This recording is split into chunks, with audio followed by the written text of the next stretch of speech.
Hello guys and welcome to Football Fan Den UK. So we're here for a second match watch along today for the Celtic semi-final, semi-final Scottish Cup League Cup semi-final involving Celtic and Kilmarnock. I'll get it right the second time round. Apologies for that, guys. It should be an interesting one. This big game in Scotland. Currently just having a moment. The game has started. It's just an issue with a player down on the ground early on, so we'll see. Hopefully that's not too serious. Actually, quite difficult to see what's going on the pitch at the minute because the fans have been letting off smoke bombs or something, and it's quite visible on the pitch at the moment. So, guys, if you're just joining us, please do hit that like button. Drop your comments in the chat. Be great to hear from you and hear your thoughts on this game or any other games you guys have been watching today around the UK.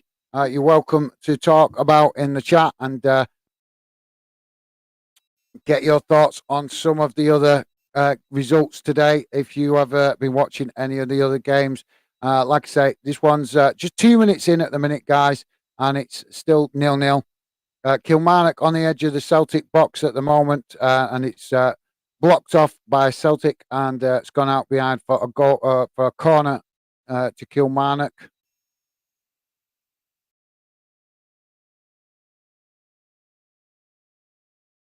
So Kilmarnock showing their intent early on that they intend to try and compete in this one.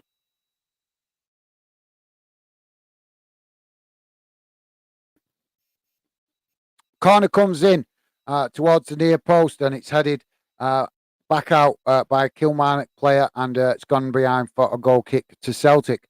If you guys just joining us, like I say, please do feel free to drop your comments in the chat. Be great to hear from you. We are not a club channel. We are very much a fan channel. So we want you guys to feel a part of the Fandom project. So please do feel free to drop your comments in the chat. Let us know your thoughts on this game or any other games that have been happening around the UK today. It'd be great to hear from you. Celtic in possession on this near side.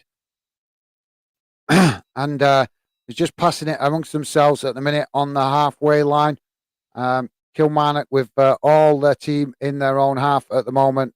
Celtic pushing forward. And they lose the ball to Kilmarnock. And now Kilmarnock with a long ball forward. Looking to get in behind Celtic's defence on that far side, and Celtic managed to get the ball back, which with a questionable tackle. To be fair, how the referee has not given that, I don't know. But now it's switched out to this near side, and it's gone out for a throw-in to Kilmarnock. Like I say, guys, if you're just joining us, please do drop your comments in the chat. Be great to hear from you. Thoughts on this game, how you think it's going to churn out. A lot of fans will probably think that it's automatically going to be a Celtic win. Celtic, very dominant team in Scotland. But as we know, in a cup game, guys, anything can happen in a one-off game. So I wouldn't write Kilmarnock off just yet. Celtic in possession on the halfway line. And they're just passing it about amongst themselves at the minute.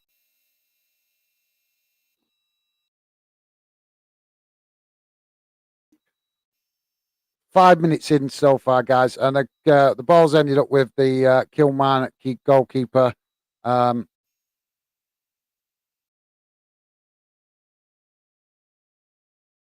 not much to report early on in this one at the moment.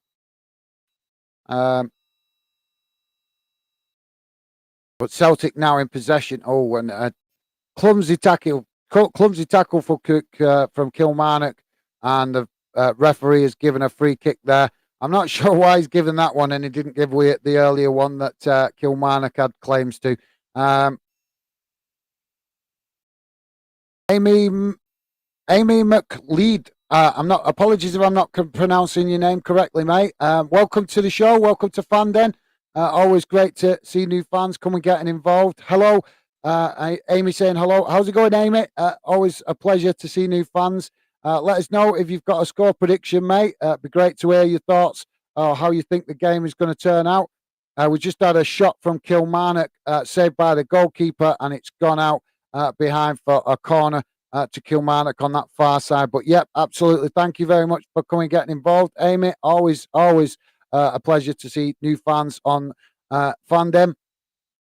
And like I say, mate, if you're still there, please do feel free to drop a score prediction in. Amy is gone with 1-0 Killy. Ah, cool. So I take it maybe you're a Kilmarnock fan, Amy.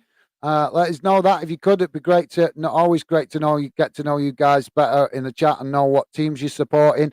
But yeah, that's a good shout, that, Amy. To be fair, mate. And yeah, like I say, in the cup, in cup competitions, anything can happen. And I've got to be honest, guys. No disrespect to Celtic, but it would be nice to see Kilmarnock win this one and get through to the final. No disrespect to Celtic, but as a football fan, when I look at Scottish football, I always try to be neutral, but it does get a little bit frustrating, keep seeing Celtic and Rangers winning everything. So from my point of view, as a neutral football fan, I would love to see a different club win the Scottish League Cup this year. So yeah, no disrespect to Celtic. If they manage to win and get the win and get to the final, then fair dues. Good luck to them. But like I say, as a neutral football fan, I do like to see the underdogs achieve some success. And in this game, we have to be honest. Kilmarnock will be seen by many Scottish football fans as the underdogs. Corner on the far side for Celtic. It's swung in. It's actually an outswinger, sorry, and it's ricocheted off the body of players in the box, and it's up the field, and now Celtic pick it up just inside the Kilmarnock half of the pitch. Now move the ball down the field on that far side, but he's headed out on the far side by Kilmarnock.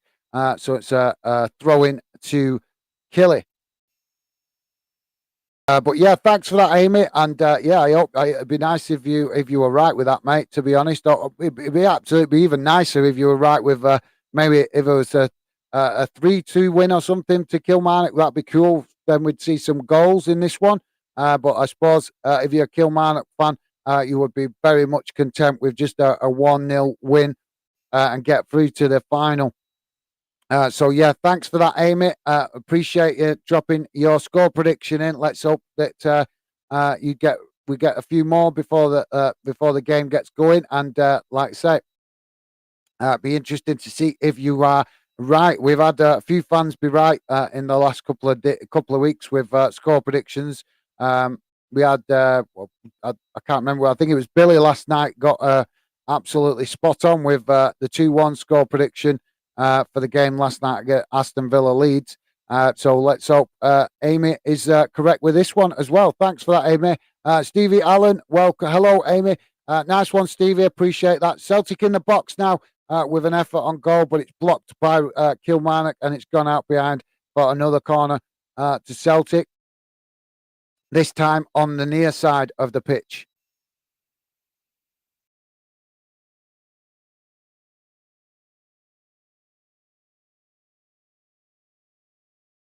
Corner comes in and it's deep, headed back into the melee of players by Celtic, but Kilmarnock managed to clear it, but only as far as midway inside their own half, and Celtic pick up possession again and look to build again down this near side. And another opportunity, another cross comes into the box, and it's gone out from the far side, but Celtic just managing to keep it in. Kilmarnock sitting deep at the minute, pressed deep into their own box. But now they get possession and try to break. But unfortunately, the pass forward falls straight to a Celtic player. And Celtic now look to build again from the halfway line. How's it going, Joey? Welcome to the show, mate. Thank you very much for coming, getting involved. Really appreciated. Obviously, maybe not as much interest in this game from the English fans, but Joey is an English fan, massive Liverpool fan, and coming joining us. And really appreciate the support, mate. Thank you very much. Let us know, Joey, have you got a score prediction for this one, mate? We will be also keeping an eye on the other game going on in the UK tonight, this evening, should we say, in the Premier League, which is Brentford-Bournemouth, and that is currently 0-0, 11 minutes in. So we'll be keeping an eye on that one as well as we watch along to the game in Scotland at Hampden. Kilmarnock now in possession on the halfway line as they now look to get into the Celtic half of the pitch. And they've managed to push up the field a bit now and keep possession, but they've just lost it poorly with a long ball forward that has gone way over everybody and ends up going behind for a goal kick to Celtic.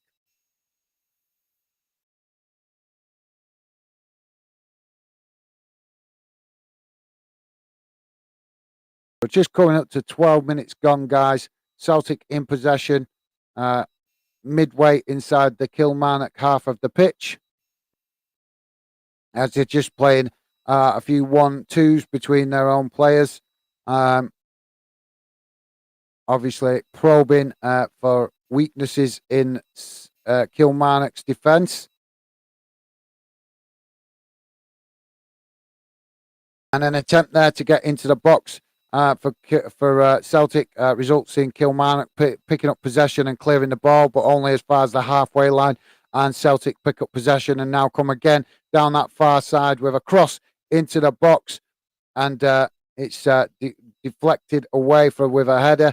But Celtic still managing to keep possession and keep Kilmarnock pressed deep into their own half of the pitch. But now Kilmarnock in possession and looking to get the ball up the other end of the field. It's not going to work that too well today for Kilmarnock. I've noticed that a couple of times already early on in this game, that Kilmarnock, when they're being pressed like that, they've got all the bodies back, which is to keep a tight defence.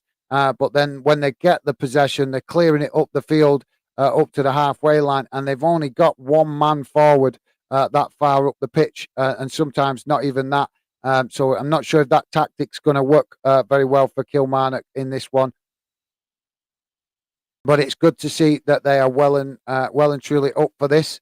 So hopefully Kilmarnock will get some possession on the ball. I think we're just seeing a stoppage at the minute, guys. So that's perfect opportunity for me to come back to the chat, see what you guys are saying. Great attendance, as you would expect in this one with a semi-final, but great attendance from both clubs, Celtic and Kilmarnock, with a good percentage of fans in the stadium. Joey is saying, to be honest, I haven't watched much of Kilmarnock to see Kilmarnock, so with my head, 2-1 Celtic. Hart says 3-1 Kilmarnock. Nice one, Joey. Yeah, I love them kind of score predictions, mate. Always nice to see some heads and hearts. Although we have to be quite careful, don't we, how we refer to Hearts when we're talking about Scottish football, because they have a club called Hearts up there. So we don't want to get confused with that. But yeah, if any of you Scottish fans that might be new to the channel, we sometimes, with the cup competitions, we've started a bit of a new thing on Fandom where you guys can give your predictions based on your head and your heart. So in other words, what your head is saying, how the score will predict, but what your heart would like to see. So feel free to give a heads and hearts prediction if you like, guys. It'd be great to hear from you. Like I say, it's just something that we are doing a little bit unique on Fandom when we have the cup games. Because as we know, one-off cup games can go either way, and it just makes it a bit more interesting for you guys getting involved in the chat to give heads and hearts predictions. So thanks for that, Joey.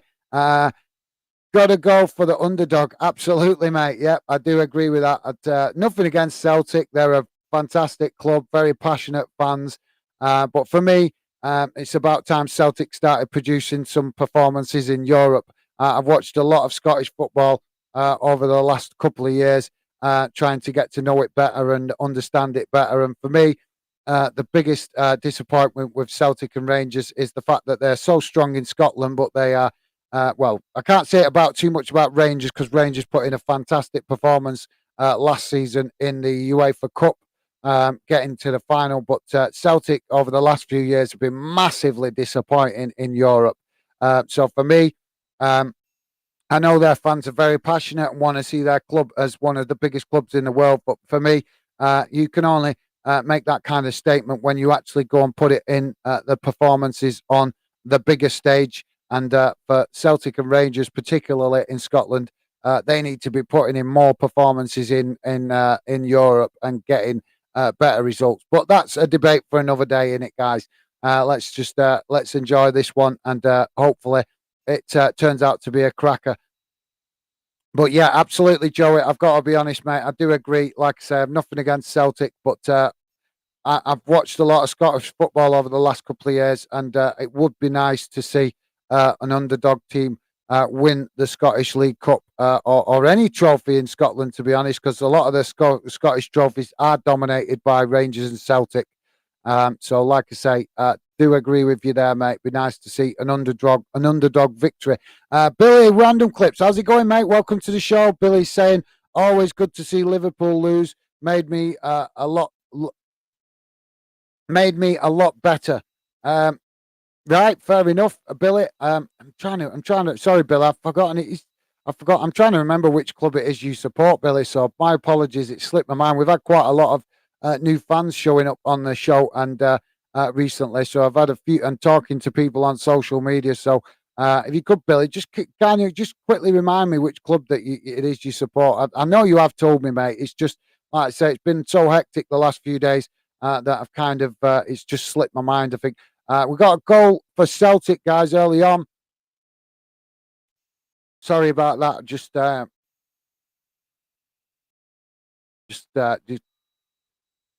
18 minutes gone, and we have a goal for Celtic. I'll tell you what happened in a second when it shows me.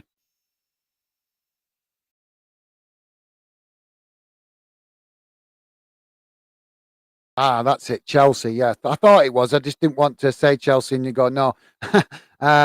Yeah, so a cross came in from the far side from a free kick for Celtic, straight into the box at the back post, and a Celtic player, an on-running Celtic player, managed to tap it in. Oh no, I think it's an own goal. It looked like a Celtic player tapped it in, but it's actually, I think it's come off a Kilmarnock player there. Yep, it has. Yeah, sorry, Kilmarnock players tried to clear it, I think, and the Celtic player has it's ricocheted off the Celtic player and gone into the net. But now we're having a stoppage where it's being checked. But, oh no, I thought it was being checked by VAR, but it's not. It stands. I'm not sure if that player, the Celtic player there, was considered in an offside position, but the referee says it's the goal stands. So it's currently Celtic 1, Kilmarnock 0-0. 19 minutes into the game. Now Kilmarnock in possession on this near side, midway inside the Celtic half of the pitch, and they've been awarded a free kick on this near side, roughly about a little bit further back from where Celtic just got their free kick up the other end of the pitch.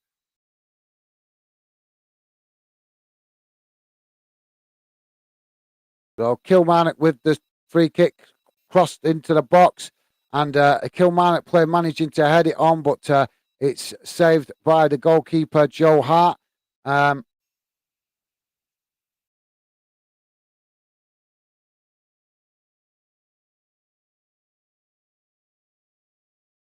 just trying to work out if that's actually gone out behind the behind. Yeah, it did go out. So a corner for Kilmarnock comes in towards the near post, and it's headed on by a Kilmarnock player, but headed high and wide over the bar. So now we have a free kick for Celtic to restart the game. Sorry, a goal kick for Celtic to restart the game. But the possession is still now with Kilmarnock midway inside the Celtic half of the pitch. Ball switched out to this near side, and Kilmarnock now with a cross just to the edge of the box, and it's deflected out, and now Celtic pick up possession, and look, to move up the pitch on the far side as they push down that far side, and big gaps exposed here for Kilmarnock. Celtic on the edge of the box now, cross into the box, shot comes in. I'm not sure if that was a cross or a shot, how quick that came in. It came in at pace, but yeah, Celtic unable to direct it towards. Yeah, I think it was a cross into the box, and it's gone out on this near side for a throw in to Kilmarnock. Guys, if you're just joining us, please do feel free to drop your comments in the chat. It'd be great to hear from you. Ethan, how's it going, mate? Hey, how's it going? Great to see you, mate. Thank you very much for getting involved. Ethan, if I remember rightly, guys, apologies. I am trying to remember you guys and what clubs you support, because obviously some of you guys now starting to come in the chat on the channel and get involved in the chat regular, which is really appreciated. Because, like I said, I want you guys to feel like this channel is your channel. If I'm remembering rightly, though, because obviously quite a few of you been getting involved regular recently, I'm trying to get to know which clubs. And if I remember rightly, Ethan, are you a Preston fan? Am I remembering correctly there? If you could let me know, mate. Just like I say, just it might take me a little bit of time just to remember each individual clubs. So I'm sure over the next couple of weeks it will start to stick in my head. But yeah, Billy, thanks for that, mate. Apologies, mate. Just like I say, just gets confusing because obviously you guys have all told me your clubs that you support, but it sometimes get a bit jumbled up in my head. But yeah, Billy Random Clips reminding me that it's Chelsea he supports. Hopefully that'll stick now, Billy. Apologies for that, mate. Kilmarnock with a long ball forward there. Obviously seeing Joe Hart off his goal line and thinking they had an opportunity there, but it's gone high and wide and nowhere near the goal. But I could see what the Kilmarnock player was thinking there. I think he's just seen that Joe Hart was just a few yards off his line, and he's thinking that he'd take a pot shot and see if he can get it. But the ball was well high and wide, nowhere near the goal. Celtic now build again down this near side, switch the play back into midfield, and now pass back to their defence as they just look to keep possession and keep Kilmarnock boxed in their own half of the pitch. So Celtic just passing it about at the minute between their defenders, and now switch the play out to this near side. And Kilmarnock managing to defend it, and a free kick's awarded to Kilmarnock there. So not much comes of that effort from Celtic down this near side. So yeah, thanks for that, Billy. Joey's saying, is that because you're jealous of our trophy, Billy? Our trophies, Billy. You guys having a bit of banter? Not wrong with that. Not wrong with that, guys. Just keep it friendly. Don't mind. We've got a goal kick for Celtic. For Kilmarnock. Long ball up the field, and Kilmarnock managing to pick it up, but not managing to keep it in possession. Although they have regained possession, it's just a bit scrappy at the minute. Just in the middle of the park, Celtic have managed to come out with the possession and now look to move up the field with a ball crossed out to that far side. But yeah, Joey there with a bit of friendly banter. Billy Random Clip saying Joe Hart is at Celtic. Whoa, didn't know that. Yeah, he's been up there I think he's been up there for about 2-3 seasons now, mate, playing at Celtic. He's actually their first team keeper now. So yeah, it's good to see that he's found somewhere to get regular game time, because obviously, as we know, when he was playing down in England, he was playing regular for Man City, but then Guardiola decided to take a disliking to him. We're just having the referees having a word with Starfelt, Celtic player, for a bit of dissent and a bit of a crunching tackle on one of the Kilmarnock players. Just he's having getting a bit of an ear bashing from the referee for that. But yeah, Billy, Joe Hart is at Celtic, mate. As I say, he's been up there. I think he's been up there for about 2-3 seasons now. I'm not 100% sure, but I know he was definitely there last season anyway. So yeah, Billy Random Clips. Anyways, how's everyone doing? I'm good. Thanks for asking, Billy. Nice of you to ask, mate. Hopefully you're doing okay. Celtic just in possession at the minute, midway inside their own half, as they look to try and build again. Let's hope that this game doesn't turn out to be very one-sided as it's looking at the minute. Although Kilmarnock are trying to get are trying to get some possession. What happened there? Right, hang on a minute. Right, so we just had a foul on a Kilmarnock player, but the referee gives the free kick to Celtic. I don't understand that. That's absolutely shocking. How could he give it the opposite way? The foul was on the Kilmarnock player and he gave it to Celtic. Honest, when you see stuff like this, you can understand why the Scottish fans are so disheartened with the standard of refereeing up there in Scotland. That is shocking. That was clearly a foul on the Celtic player, and it looks like the referee gave it as a tug on the shirt against Kilmarnock. When, to me, from my angle anyway, it looked like the Kilmarnock player took the brunt of that challenge. So what? Absolutely shocking that. Kilmarnock now in possession, midway inside their own half of the pitch, and they look to try and keep some possession as they switch the ball out to this near side. These long balls are not going to help Kilmarnock get a goal. They're just giving it back to Celtic cheaply because they keep looking to get long balls up the field to clear their lines. But it's just playing into Celtic's game plan. Celtic are picking up the possession a lot of the time when Kilmarnock are doing that. So if Kilmarnock want to get something out of this game and get a result, they really need to try and start keeping the ball down on the floor and move the ball forward as a team rather than these long balls forward, because that's just falling right into Celtic's plan. And obviously these two teams know each other very well. They play each other regular in the league, so it's not like they don't know each other. Kilmarnock with some possession down this near side. Right close to the Celtic goal, but they lose possession again to Celtic, and now Celtic build again from the back, and the ball now down that far side as they look to come at Kilmarnock at speed, and Kilmarnock now managed to regain possession just on the edge of their box and look to get. Oh, what is going on here with these tackles? Honest, what is going on with these tackles? So why is it not I don't understand why the Celtic player is not getting booked there. He's come from behind and he's literally just dragged the Kilmarnock player down, and that to me is a clear yellow card because he's come from behind. So it's easy for the referee to see that is a clear, blatant foul, and that is the kind of foul that should be issued a yellow card. Shocking, honest. These referees in Scotland the Scottish fans are not lying to me when they're telling me that these referees are poor up in Scotland. Celtic now in possession, but on the edge of their own box as they regain possession from Kilmarnock's free kick. And now Kilmarnock have regained possession on this near side, and it's gone out for a throw-in to Kilmarnock. But yeah, thanks for that, Billy. Appreciate you asking, mate. And I'm good. Hopefully you're good. Joey's saying, considering we lost today, I'm doing good, Billy. How's you? Yeah, like I say, mate, I think there's going to be a lot of debate in there about Liverpool over the next few days and weeks if the results continue. Really big surprise to see you guys going down there and losing to that scoreline anyway. So something is definitely not clicking well in the Liverpool dressing room at the moment.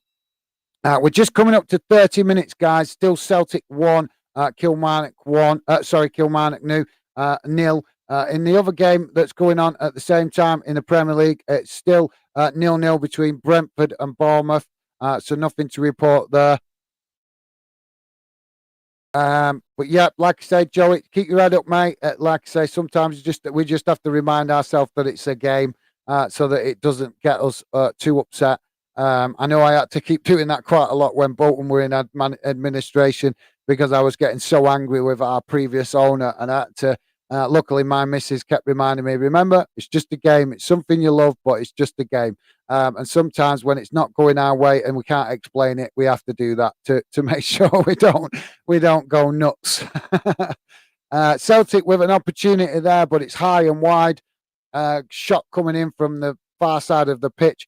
Oh no, sorry, cross. It was a cross, and it was deflected behind for a corner. But it from that camera angle, it actually did look like a shot from Celtic. But no, it took a deflection from the Kilmarnock defender, and it's gone behind for a corner. Corner on the far side for Celtic, out swinger. In swinger. And it's cleared up the field by Kilmarnock up to the halfway line. This is the problem with Kilmarnock. Every time they're clearing the ball up the field and they're deep in their own half, they've got nobody up the field. Surely they should be keeping one man up the field to try and hold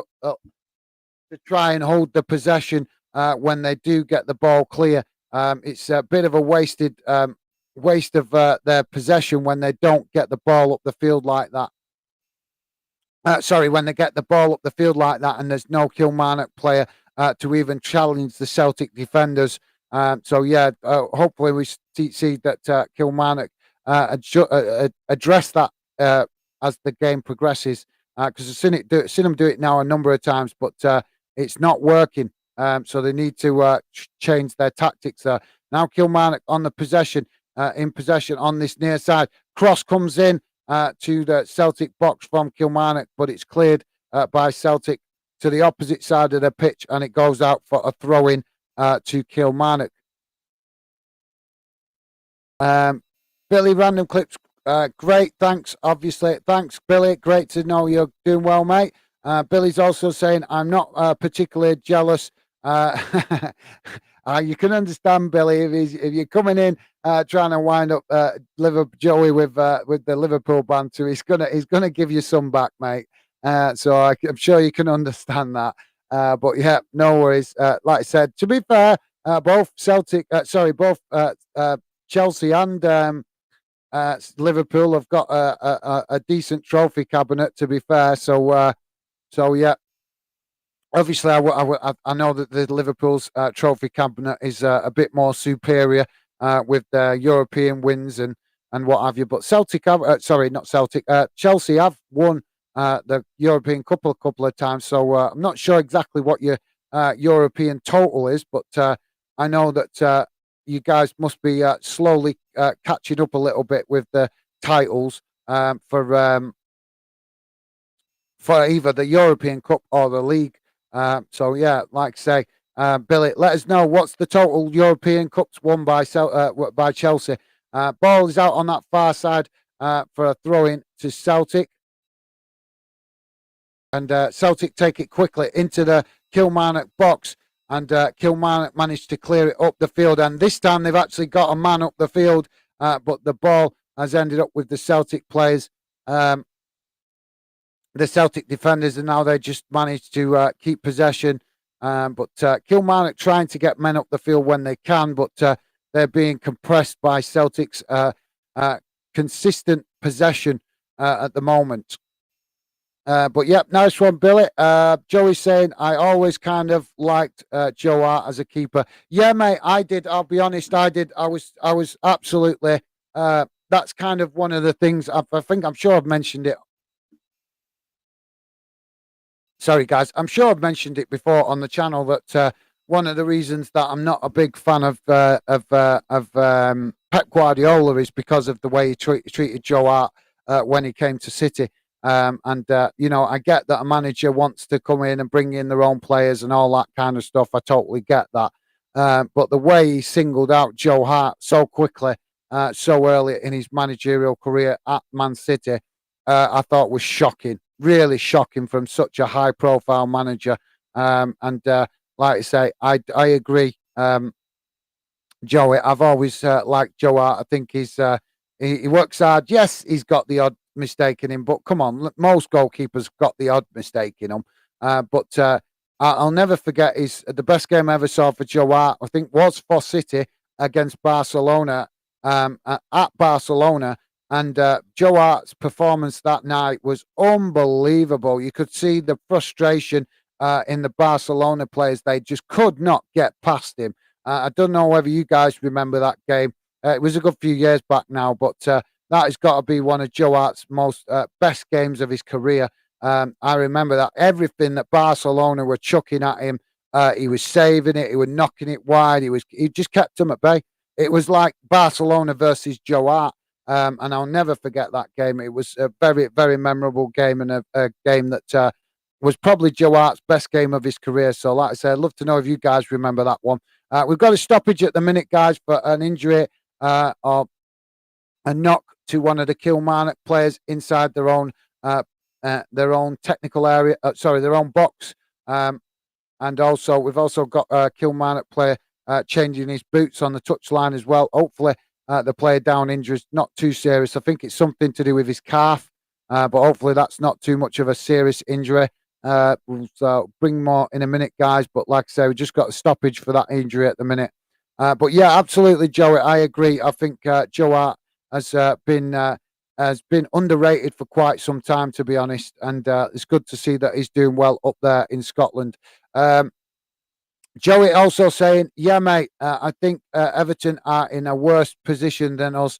Yeah, absolutely, mate. Yeah, definitely. To be fair, it's not just them, is it? It's not just Everton. Look at Chelsea as well. They're in 10th, I think, in the league. So they're underneath you as well. So you're not the only big club in the Premier League at the minute struggling to get results. Chelsea currently sitting in 10th. So I'm not. I respect Billy having the banter, but I do feel for Graham Potter. To be honest, I do feel for him. I hope he gets things right at Celtic. At Chelsea. Sorry, I keep getting confused with Celtic and Chelsea. That's because we're doing the Celtic game, and the names sound so similar. So apologies for that, guys. But yeah, I hope Potter does manage to get things going the right way for him at Chelsea. But yeah, shocked but Billy's having a little bit of a banter with the Liverpool fans, considering that his own team is struggling a bit at the minute. But fair dues, I suppose it's refreshing to see that a fan is coming having the banter even when his own team's not doing too well, because it's normally the opposite way around, isn't it? To be fair, most fans come having banter when their team's on top and their rival teams are not doing so well. So, yeah, fair dues. Respect to you there, Billy. At least you're giving it when your team's winning and losing. So I have to respect that about you, mate. Top man. Billy's saying, I think we've won 6 or 7 European Cups. Yeah, but Champions League. How many Champions Leagues? Actually, Champions League. Because you can't be on 7. Because I know that Liverpool have got the record for the most European Cups won by a British club at the minute, or Champions League Cups won by UK clubs at the minute. So Chelsea must be just slightly under that, if I'm correct, because I know this because he said it when Liverpool last won the Champions League, that they hold the record for the most successful club in Europe. UK club in Europe. So I'm presuming that Chelsea must be just like maybe 1 or 2 behind Liverpool in the trophy total, if you get my meaning, Billy. But I'll stand corrected. Obviously, you know your own club better than me. If that is the case, then clearly some of the media are misleading with the information that pumped out. We got a free kick for Kilmarnock. Midway inside the Celtic half of the pitch. One of the Kilmarnock players there looking to get forward. And what I'm not impressed with seeing this from Celtic players grabbing shirts. Celtic's such a more superior team in Scottish football. They should not need to resort to pulling shirts to get an advantage. That is really poor from some of the Celtic players. And just to let you know what the match conditions are like, guys, it is you can see it's raining quite heavily up there in Edinburgh for this one. As you would imagine, a lot of rain up there in Scotland. Yeah, it doesn't. You can't actually always see it on the camera, but it is quite looks. Once you actually see it from a different camera angle, you can see it's quite heavy. The rain. We're 40 minutes in, guys. Still Celtic 1, Kilmarnock 0.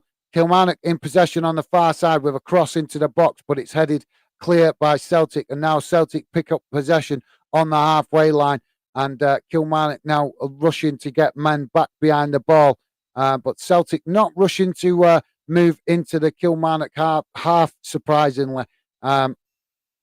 but they still keep possession and now switch the play out to this near side. Cross comes in and it's deep, goes past everybody and out on the far side for a throw into Kilmarnock.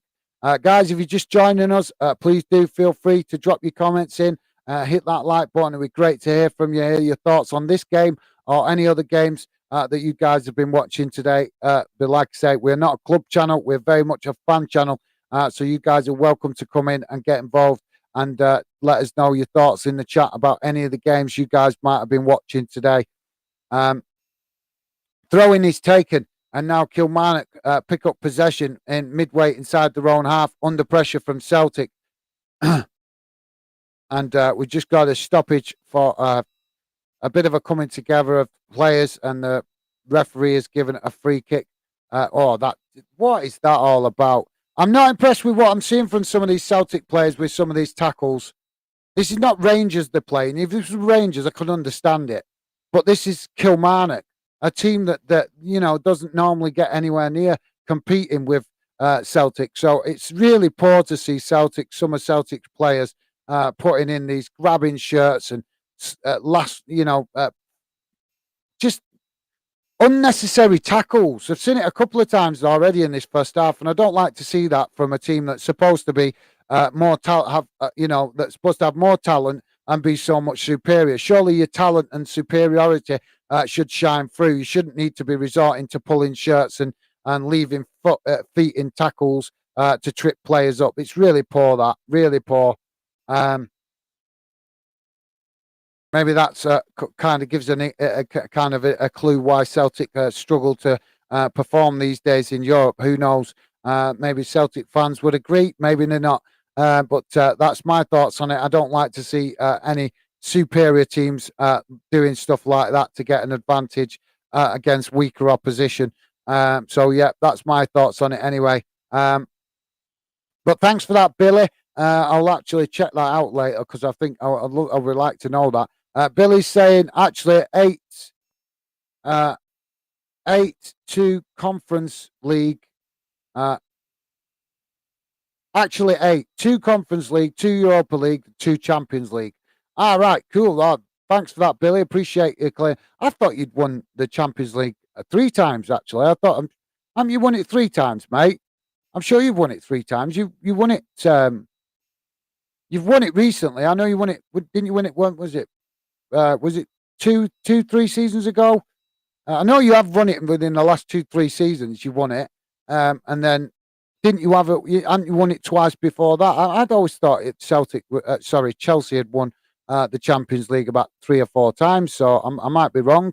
Obviously, Billy being a Chelsea fan. Sorry for keep getting mixed because we're doing the Celtic game and the 2 clubs sound so similar. But yeah, Billy would obviously know better than me being a Chelsea fan. So apologies for that, guys. 44 minutes gone, guys. Still Celtic 1, Kilmarnock 0. In the other game, Brentford have gone 1-0 up against Bournemouth. That is on 43 minutes as well. So just keeping you up to date with the game going on in the Premier League, the late kickoff.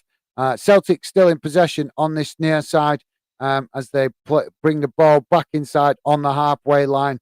And they just look to be slowing the game down a bit at the minute as we approach the half-time. So maybe Celtic just waiting for their second win, so to speak. To be honest, guys, we don't know how much of the rain is having an impact because we can't see it from all the camera angles, but you can see it's really bucketing it down there. So maybe that is having an effect on how the ball is moving across the pitch for the players. Will that be an advantage to either team? Only time will tell. Crossed into the box on the far side for Celtic, but it's headed back towards the way it came from Kilmarnock and goes out behind for a corner. Corner taken quickly and short, but results in a cross that comes out on this far side, on this near side, and Celtic pick it up again and look to build again.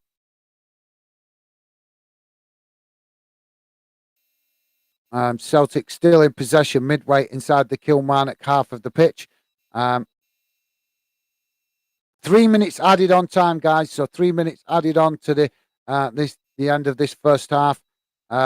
But yeah, thanks for that, Billy. Appreciate that, mate. Like I said, I genuinely did think that Chelsea had won 3 Champions Leagues. I had that rough figure in my head anyway. Joey's saying, yeah, I hope they give Potter more time. I do. I agree, mate. I agree. No disrespect to Chelsea fans. I know their football very well, but you know, I'm fed up with. I love football, guys. I really love football, but I am really frustrated. That's part of the reason why I started this channel. There's a few reasons why I started this channel, but one part of the reason was just fed up with seeing glory hunting fans that just, as soon as a manager gets sacked, as soon as a manager loses a handful of games, they're calling for him to be sacked. It's so poor. What happened to, the togetherness and the community aspect? Surely you employ a manager, you embrace him into your community of your club. You don't be calling for him to be sacked at the first time he hits a bit of trouble. Um, and let's be honest, Potter has only been in the job a couple of months, and you have to take into account that he's not used to managing at this level. And if you want him to get used to it, you've got to give him chance to make a few mistakes and learn from them. Fair enough. If by the end of the season results don't improve, then I would accept Chelsea fans calling for him to be sacked. But right now, only a couple of months into it, not taking account for the fact that he's still learning so much at this level about how to deal with more players with egos and stuff like that, and a lot more of a dressing room that bites back, shall we say. So yeah, you got to give the man time. You got to give the man time, and I'll put your money in it. We'll see when we see the Champions League come back. Watch the performances improve for Celtic, for Chelsea. I'll guarantee you right now, performances will improve for Chelsea when the Champions League comes back. Do you know why? Because players want to play in that. So it doesn't matter what the manager's saying; they'll go out and give everything, even if it means ignoring what the instructions have been given by the manager. So that when you see that, then it begs the question: well, if they can do that in the Champions League, why can't they do the same thing in the league? you know. So yeah, that's my thoughts on it anyway. But if you guys think differently, please do feel free to let me know. Like I say, might not agree with your opinion, but I'll respect it. Corner for Celtic comes in from this near side, and the referee has deemed that a foul has taken place inside the box, and he's awarded Kilmarnock a free kick. So we'll keep seeing. And there goes the halftime whistle, guys. So it's halftime, 48 minutes, the 3 minutes added on time, and it's Celtic 1, Kilmarnock 0, and we can see that rain really, really banging down there now in the stadium. So yeah, like I said, guys, not much to separate the two teams apart from that one goal. Celtic with the majority of the possession in that first half.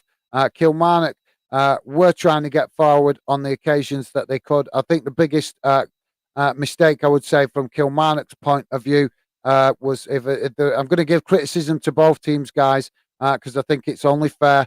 We look at the pluses and the positives and the negatives.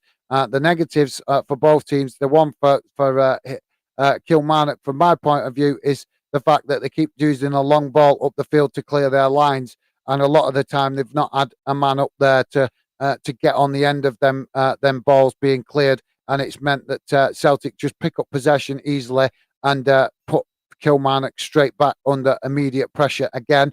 So that's my criticism towards Kilmarnock. From Celtic's point of view, the criticism from them is some of the challenges that have gone in, although we do have to take into account that the rain may be playing a part, making the pitch slippy.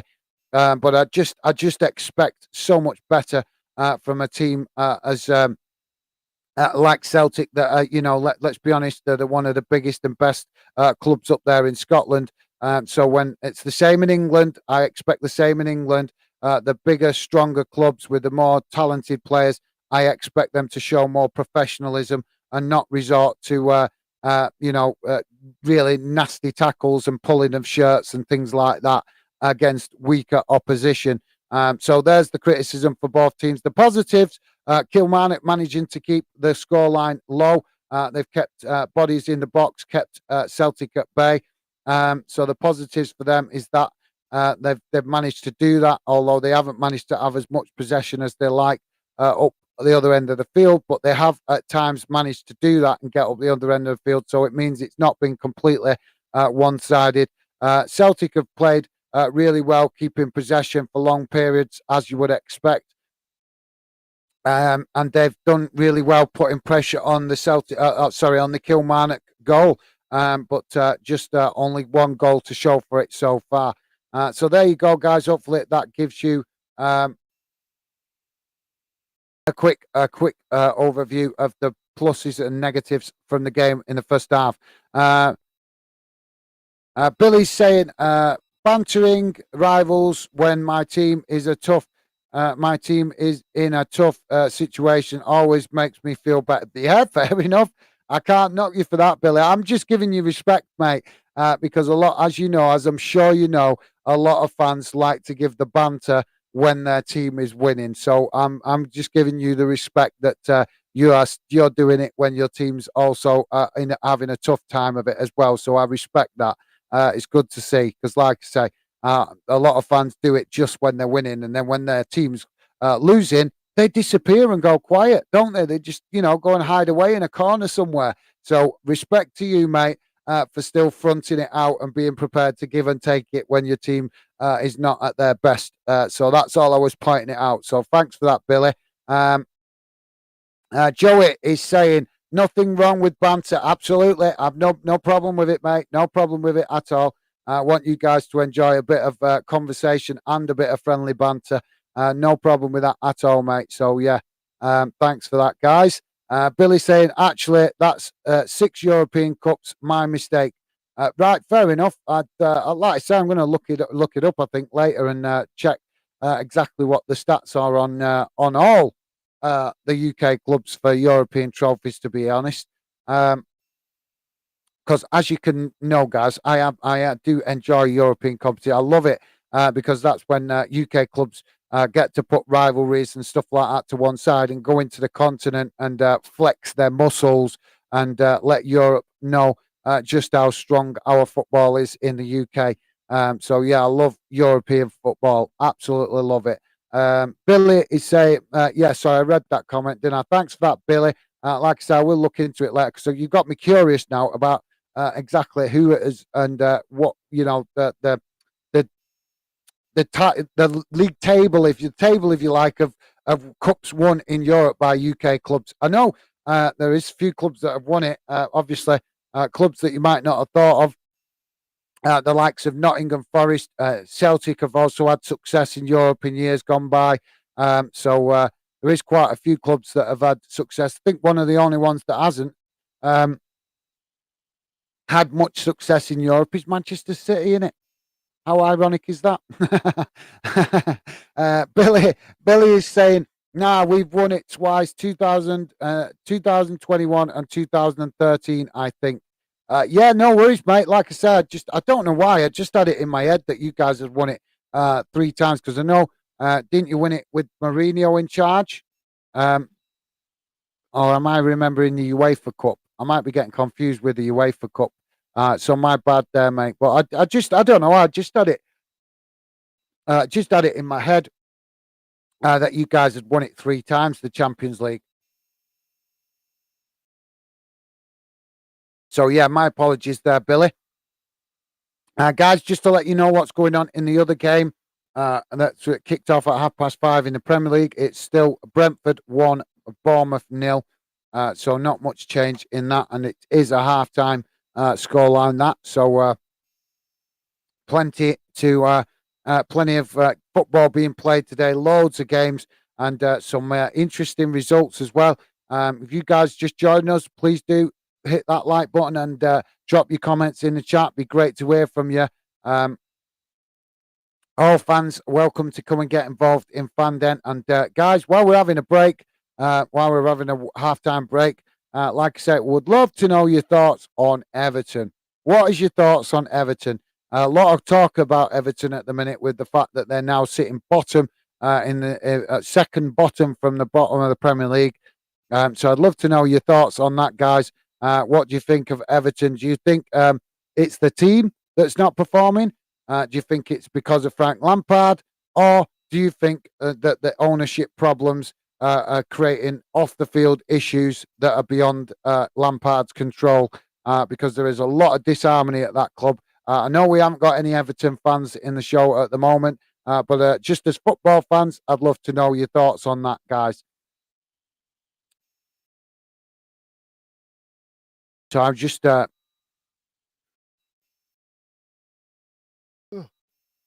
it's been a long day. Billy is commented. Billy, random clips. Billy saying Lampard next defeat might be his last game. Yeah, you could be right, mate. To be honest, it could be his last game that he's just played, managed today for Everton, because I haven't seen any footage. I'm going to look it up after this game, but I'm imagining I saw the footage at the ground just before kickoff, and there was a lot of Everton fans in the stand holding banners up directed towards the owners about protesting the ownership. And I think it's a little bit harsh on Lampard, because how is he meant to get the best out of the players when there is so much unrest and upset off the field? So, yeah, for me, I think it's only a matter of time before Lampard is sacked, and it's a shame, but that's the league. Unfortunately, that's the Premier League. There's just no patience from a lot of owners and obviously some of the fans. It's understandable, the frustration from Everton fans. Let's be honest. As great as that is as much as that is a great club, they've been massively underachieving for a number of years now. They've been stable in the Premier League for a long, long time.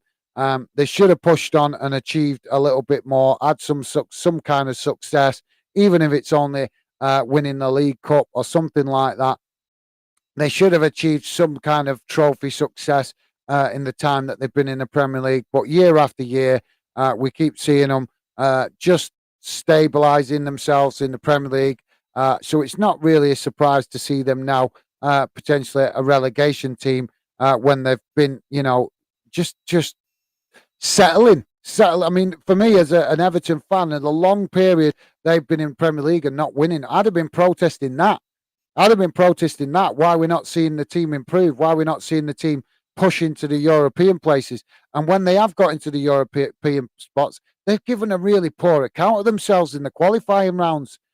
So for me, I think the protests from Everton fans towards the owners should have come long before Lampard was in charge. Because, like I say, for me, I think Everton has been stagnant for quite a long time, considering the time period they've been in the Premier League. Billy is saying, honestly, he might lose his job in the morning. Yeah, you could be right, Billy. Absolutely, I totally agree. I think either tomorrow or Monday he could lose his job. It's not going to sit well with the fans and the owners, is it, when they want 1-0 up and then end up losing the game 2-1 after being in the lead. But we'll have to, like I say, we'll have to see how it goes. If there's any Scottish fans in the chat, it'd be great to hear from you. Love you know your thoughts on this game tonight. Celtic taking on Kilmarnock, currently 1-0 to Celtic. And also your thoughts on tomorrow's game, the other semi-final, which is Rangers v Aberdeen. Do you guys think that will go as expected? A lot of fans expecting it to be a Celtic Rangers final. But to be honest, it'd be nice to see a different club make it to the final. We'd really like to see Aberdeen give a good account of themselves tomorrow against Rangers. Because, like I say, Aberdeen is another club for me, similar to Everton, that have just been, stagnant for too long. Aberdeen regularly qualify for the for European competitions, Europa League, stuff like that, but never managed to get past the qualifying rounds. And for me, when you see a club keep doing that, big questions need to be asked. I get that European competitions are a lot more competitive and it's hard, and it's not an easy competition to progress in. But surely teams like Everton and Aberdeen, with the experience and the longevity that they've had in their respective leagues, should be looking to get into the actual competition itself and not getting knocked out at the qualifying stage. It can happen to any team as a one-off, but it's happened to Everton and to Aberdeen a number of times where they've got into that qualifying position and not managed to get qualified for the actual European competition. So, love to know your thoughts on that, guys. Uh, So some interesting games going up for in Scottish football. Obviously, like I say, Rangers Aberdeen tomorrow. St Johnstone Rangers in the Scottish Cup next Saturday, as well as Hibernian v Hearts in the Scottish Cup next Sunday. So plenty of cup football coming at us in Scotland over the next week. Like I say, if you're not as familiar with Scottish football, guys, this is the Scottish League Cup. What we're watching tonight. Next week, it's the Scottish Cup. So it's kind of like the equivalent. Next week's competition is the equivalent of the English FA Cup. So just clarifying that for any of you guys that might be getting confused with the Scottish Cup competitions. Billy is saying the draw against City wasn't bad, but City weren't at their best. Yeah, I think City are even struggling this season. As surprising as it is, we've seen them do really well in seasons gone by and stay consistent year after year. But this year, even City are struggling to keep the momentum going. I think maybe, guys, I don't know. What's your thoughts on this? Maybe we're just seeing that, like I say, that City and Liverpool potentially just having a drop off because of the intensity they've had over the last couple of seasons competing with each other and competing in Europe. So maybe that's just finally taking its toll on them two clubs, and that's why they're not doing as well. Just to let you know, guys, the teams are on the way out, back out. Kilmarnock players coming back out now, so we should be restarting the game in a few minutes. The rain really coming down there at Hampden. So it's going to play a part in the game in this second half, you would think. Both sets of players now coming out onto the pitch, and we'll hopefully see the game restart in a couple of minutes. It makes me laugh seeing the Celtic manager, because if you guys are not familiar with him, the Celtic manager, I forget his name now, but he's Australian, and he's up there and he's wrapped up with his hoodie. Because obviously he's Australian, so he's not used to all this windy, rainy weather that they get up there in Scotland. Obviously, he's been up there now for I think this is his second season managing Celtic, so he will be starting to get used to it. But you can just tell with his facial reactions that it's not weather he's enjoying.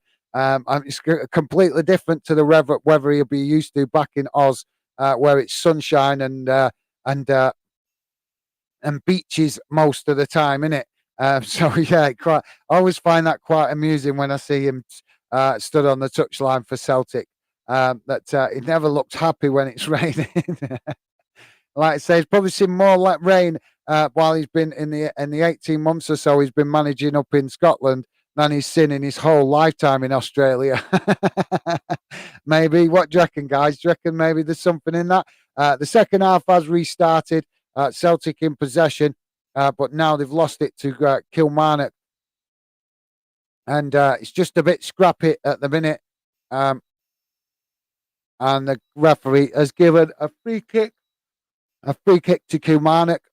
Guys, if you're just joining us, please do hit that like button, drop your comments in the chat. Be great to hear from you. You're welcome to drop your comments in about this game or any other games you've seen today, or any games that are up and coming. Please feel free to drop your comments in and get involved. Fanden is here for you guys as a real fan channel. But we can only involve you if you guys make the effort to get involved. It's just being switched to play, just switching between the two teams at the minute in midfield. And it's kind of up in the air. I'm not sure if that's because of the amount of rain slowing the ball down on the pitch, but now Kilmarnock get that. See, I'm seeing it again from Celtic fans pulling on shirts. Celtic players. Why does such a superior team feel the need to pull an opposition player's shirt? That is shocking. Honest. I don't care, Celtic fans, if you don't like me hearing it. I'm not really bothered, to be honest, because your team, you guys claim to be the biggest and best team in Scotland. So if you're the biggest and best team in Scotland, why should you need to resort to pulling shirts when you're not in possession? That is really poor from Celtic. I've seen it a couple of times now, and I don't like seeing it from a team that is supposed to be so much more superior. It's a disgrace and it's shameful. Celtic fans should be embarrassed that their team are doing that and needing to do that, feeling the need to do that. I know you do what you need to do to get a win for your team, but come on, Celtic are supposed to be the best team in Scotland, obviously, arguably with Rangers. So Kilmarnock, nowhere near in the same league as Celtic. So why is Celtic resorting to pulling players' shirts of the opposition? It's really poor, that. Honest. If I was a Celtic fan, I'd be embarrassed that my team are doing that. I'm sorry, guys. Sometimes you will see me just kick into a rant like that because I believe in being honest and saying it as it is. And if the fans of the club don't like it, that's their problem, because they just that just shows they're not true football fans, because they don't take constructive criticism where it's necessary. We got the ball out on the far side for a for a corner to Kilmarnock. But yeah, like I say, my apologies, guys. But I will always say a spade is a spade. I'll say it as I see it, even if it's my own club. If I saw my own club doing that, I would call them out for it. It's not right. It's not professional, and it's really poor, really poor. Let's go back to the chat and see what you guys are saying. We've got this corner coming. Just bear with me a second, guys. We've got corner here for Kilmarnock on the far side. Corner comes in. It's an outswinger headed back towards goal, but it's blocked by Celtic. And a lot of hands up in the air there. But looks like the referee is waved away whatever claims were coming from the players there. I'm not actually seeing whether it's a handball claim or what. I think it was, but that's not a handball. That's not a handball. His hands were down by his sides. Celtic now in possession, pushing up the field down this near side, and right on the edge of the Kilmarnock box now with a shot on goal. And they managed to slot it on from second goal, but I'm sure that's offside. That's got to be offside. Is that offside? I think it's been ruled offside. Celtic have had the ball in the back of the net for a second time. Guys, if you just join us, please do drop your comments in. I will come back to the comments in a second. Let's just find out if this goal has been allowed. Yeah, that's an offside position. Definitely an offside position. We just see what the linesman has decided, but he's got to have called that offside. Yep, it has. It's been given offside, so it's still Celtic 1, Kilmarnock 0. Billy's saying Pep even said earlier we will not win the Premier League. Yeah, I did actually hear him say that, Billy. You're right. I don't know why he's saying that because let me just check, but I'm sure that there is only 5 points difference between Arsenal. Yeah, that's really shocking to hear a manager of Guardiola's standing saying that so well. So, yeah, Arsenal do have a game in hand, but there is only 5 points between the two teams. So I don't know what Guardiola's going on about, but there's still plenty of time for Man City to potentially close the gap on Arsenal. And now, as we know, guys, Arsenal can sometimes be their own worst enemy. So there's plenty of time for Arsenal to make a mistake and drop points. So I'm shocked. I was shocked. I heard that myself earlier, Billy, after the game. So I was shocked to hear Guardiola say that. It's a bit unusual for a manager when we're only halfway through the season and there's only a 5-point gap to be conceding defeat in the title race midway in through the season. So yeah, absolutely, Billy. Thanks for that. And yeah, I did see that comment from Guardiola. Billy is saying Spurs have won 0 try. Not sorry, guys, I can't resist. That is not. I thought it'd be Arsenal fans reminding me of that, but obviously it's something that Chelsea fans also like to be remembered of. Corner for Kilmarnock comes in at the near post, and it's cleared and knocked back out by Celtic, and goes out for another corner to Kilmarnock on the far side. But yeah, he needs to get a bit more lift on that. The Kilmarnock player taking the corner for Killy.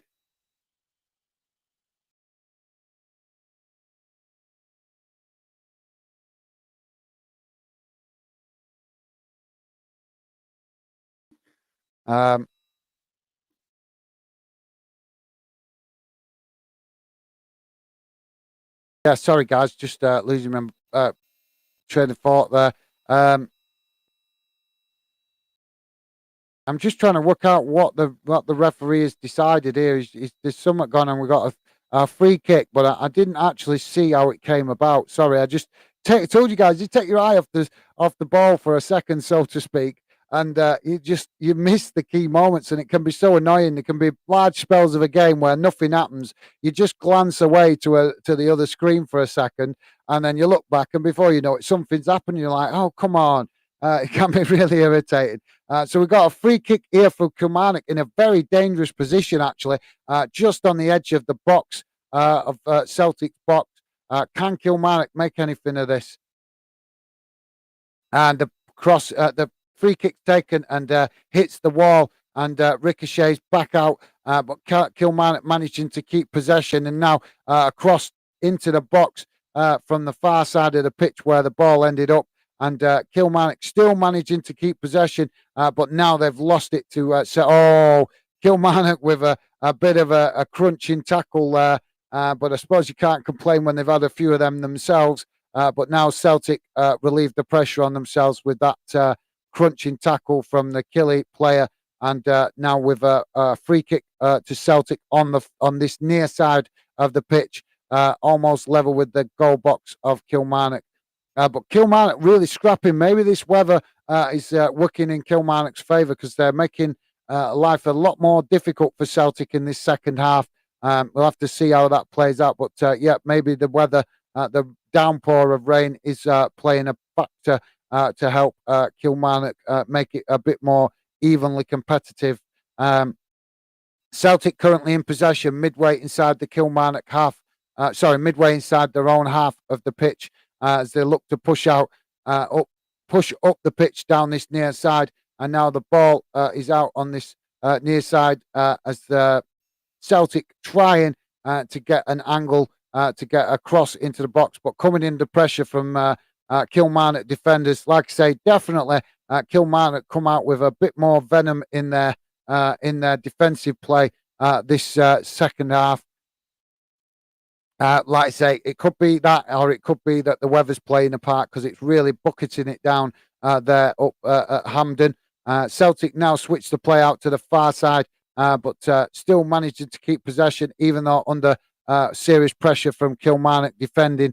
And now Kilmarnock managed to regain possession and get the ball up the field, but it's fallen straight to a Celtic player who then passes back to Joe Hart, and Joe Hart passes back to the Celtic defenders for them to build again. And now Celtic on the edge of in no time on the edge of the box of Kilmarnock with a shot, but it's gone wide of the far post, and Kilmarnock will be able to get themselves back up the pitch with a goal kick now. Oh, sorry, guys. Just sorry, no, it's gone out, and it's it's a corner to Celtic on the far side. That rain really coming down now. Corner comes in towards the near post.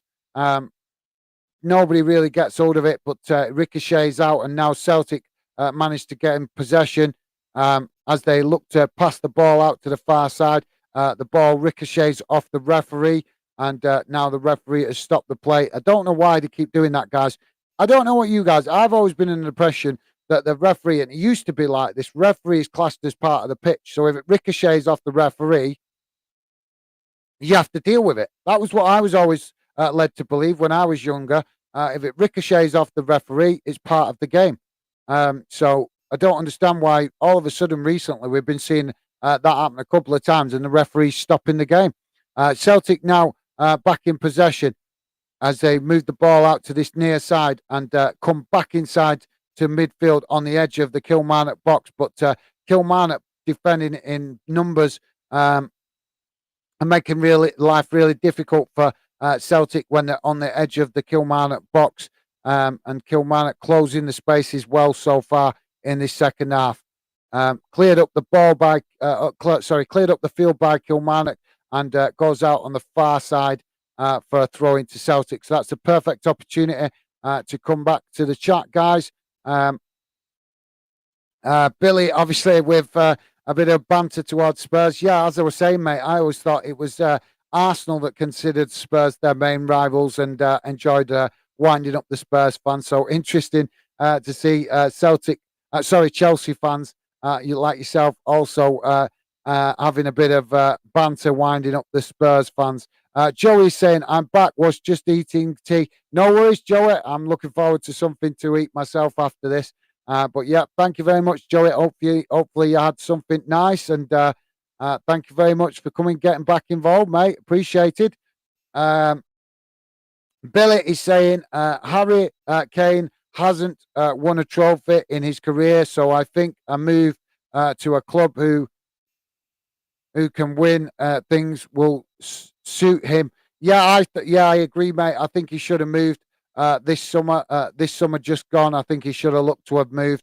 But obviously, maybe Conte has got into his head a little bit and convinced him there's a chance he's going to win something with Spurs. But yeah, I think he needs to leave the club ASAP. If you ask me, if he really wants to win something. No disrespect to Spurs, I'm sure they will win a trophy eventually. But at the minute, they are nowhere near winning a trophy. They're always on the fringes of it.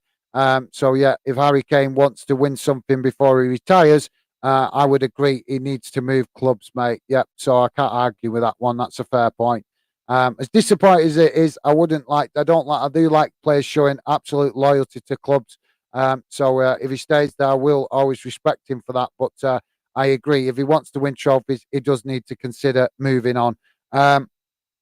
Kieran Williams, who's winning? At the minute, Celtic 1, Kilmarnock 0, and we're just coming up to 59 minutes into the game, so almost an hour played. But the weather, I think, is playing a part in the game. It's, like I say, really raining quite heavily there at Hampden. Celtic not having it all their own way. They're keeping large portion of possession. Oh, and they've just scored. Celtic have just got in behind and scored a second. Kilmarnock were doing a really great job of defending in numbers there, but the defensive line wasn't quite wide enough, and Celtic managing to keep that pressure on and eventually getting on the outside of that defensive line, getting in behind and then slotting it right into the back of the net. It was coming in a way, really, if I'm honest, because Celtic have been keeping Kilmarnock compressed in their own half. Like I say, they just got on the edge of that defensive line for Kilmarnock and then managed to get in behind and slot it into the back of the net. So unfortunately, from the underdog perspective, it looks like Celtic are going to win this one quite comfortably. And unless Kilmarnock can create some kind of miracle in the second half, in the last 30 minutes, I don't think so, guys, though, because Kilmarnock have been very competitive, trying to do everything they can to slow down Celtic and stop their play. But yeah, they've just not had enough opportunity up the other end of the pitch. So disappointing from Kilmarnock's point of view, and I can't see them really turning this one round with the fact that, like I say, they've had such little possession in the Kilmarnock half of in the Celtic half of the pitch. But thank you very much, Kieran. Joey is saying, got to give Kane a credit for his loyalty. Absolutely, yeah, definitely agree there, mate. And if he stays at Spurs until the end of his career, I will respect him for that as well. But we have got to be honest. If he does want to win a trophy of some description, then it might be necessary for him to put some serious thought now into moving on to another club where he's got a better chance. Because with all respect to Spurs, they're just always on the fringes of winning trophies, aren't they? So yeah, like I say, that's a fair statement, Joey. Thanks for that, mate. Oh, guys, well, Kilmarnock, I've still got a chance in this game because that goal has been checked by VAR and it's been ruled offside. So that's interesting, guys. So it's still Celtic 1, Kilmarnock 0. VAR has just intervened and ruled it off. The referee gave it, and it looked like the game was just going to carry on at 2-0. and VAR has intervened and overruled the referee. So it's still Celtic 1, Kilmarnock 0. VAR decision coming to the rescue of Kilmarnock, keeping them in the game. So yeah, that was quite interesting, guys. Literally, just in the VAR decision, and it's literally a fraction offside for the Celtic player as the ball was played. So yeah, good news for Kilmarnock fans. You're still very much in the game. 62 minutes gone, and it's Celtic 1, Kilmarnock 0, and that goal ruled offside for Celtic. So yeah, that's interesting, guys. But yeah, thanks for that, Joey. I do agree, mate. It'd be massive respect towards Harry if he stays. But I think, like I say, if he wants to win, he's probably going to be best to leave Spurs. With all respect to him, he's not going to really have much chance of winning anything at Spurs. Come on, Spurs had the perfect opportunity to win the league when Leicester won it. They didn't step up. They had the perfect opportunity to win the Champions League when they played Liverpool in the final, and they didn't step up enough. So you got to ask questions of Spurs, really, with regards to winning trophies. We've got a corner on the far side for Celtic. Celtic now really intensifying the pressure on Kilmarnock after that goal being ruled offside. So we now have a corner on the far side for Celtic, taken short as they move the ball along that side of the pitch and look to come inside. Now they've lost the ball to Kilmarnock, but Kilmarnock give it away again cheaply, and Celtic now break into the box, but Kilmarnock with bodies in the way and managing to clear it, but Celtic pick it up again outside the box, and it's gone out again behind. I think it's a throw-in this time on the far side, very close to the corner flag.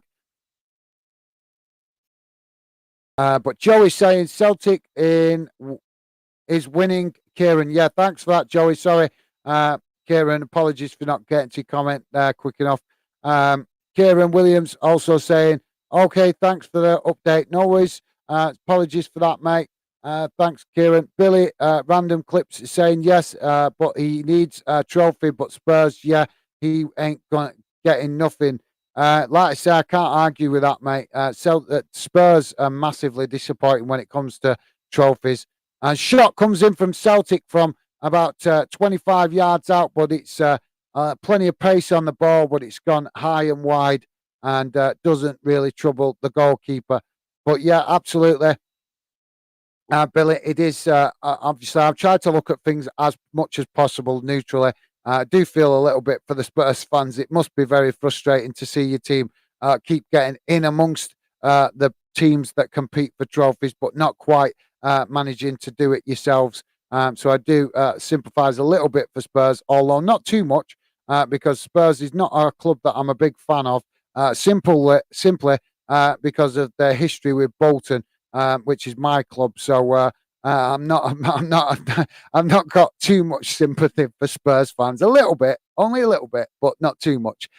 Celtic in possession again, now on the edge of the box, and as they bring the ball into the box on that far side, and just managing to keep it in right on the edge of the pitch, and now they move the ball back out of the box and up the field on that far side, trying to obviously clear some space for themselves to work and go again, cross into the box, and it goes out for a goal kick to Kilmarnock. Guys, if you're just joining us, please do hit that like button, drop your comments in the chat. It'd be great to hear from you. We are not a club channel, we're very much a fan channel. We want all fans to feel welcome to come and feel a part of the project. And the best way you can do that is get involved in the chat or follow us on social media and get involved in future shows and future stuff that we're going to be doing. At the minute, we're just doing a lot of match watch-alongs round the ground so fans can get to know about Fanden. But in the future, we will be doing a lot more ambitious stuff. But at the minute, like I say, while we're just getting the Fanden project up and running, we are doing a lot of match watch-alongs to help more of the fan community find us. But yeah, thanks for that, Billy. Joey's saying, completely agree. He will deserve. he well deserves to win a trophy. Yeah, he definitely. I agree there. He's a top player, and he needs to switch now before his pace goes. Because as we know, with strikers, once they get closer to 30, that pace they can lose that yard of pace that makes the difference to them as strikers. And like you say, I agree. I've got to see him move very soon if he wants to try and win somewhere else. Celtic, we just had Kilmarnock with a good opportunity on goal, but it went behind. And now Celtic back in possession on the halfway line as they look to build again.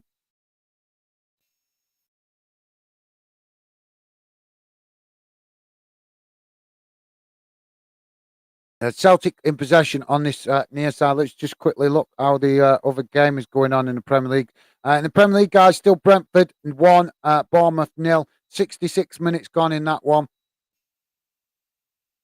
Celtic still in possession now on the edge of the Kilmarnock box on the far side, and it's gone out now for a throw in, level with the goal box of Kilmarnock. Celtic looking to try and create an angle for a cross, and they do get that cross in, and Celtic player on the end of it, and shot goes wide of the near post, and so it's still Celtic 1, Kilmarnock 0. 60, just gone over 68 minutes gone, guys, and Kilmarnock managing to still keep Celtic at bay, but if they're going to have any chance of getting anything out of this, they really need to get some possession up the other end of the pitch because we've only really seen what maybe in the last 20 minutes or so of this second half, we've only seen Kilmarnock get up the other end of the pitch twice, I think. Excuse me. Twice. Celtic have dominated possession as well as dominated the efforts on goal. So let's say Celtic still in possession on the far side as they look to build again, bringing the ball back inside to midfield, but played back out again to the far side of the pitch. And now Celtic just passing it about amongst themselves from left to right on the far side, bringing it back in to midfield and back out again. But yeah, now it's gone out from the far side for a throw in. So it's a good opportunity to come back to the chat, see what you guys are saying. Thanks for that, Joey. Kieran Williams, Kane should have put a transfer request in years ago. He's too old now. He will stay at Spurs. Right. Well, that's an interesting theory, mate. Fair enough. We've got a throw into Kilmarnock on the far side of the pitch, guys. Just level with their own box at the moment. If you're just joining us, guys, it's still Celtic 1, Kilmarnock 0. Celtic did get a second goal, but it was ruled offside very late. The referee actually gave the goal, but then he was overruled by VAR.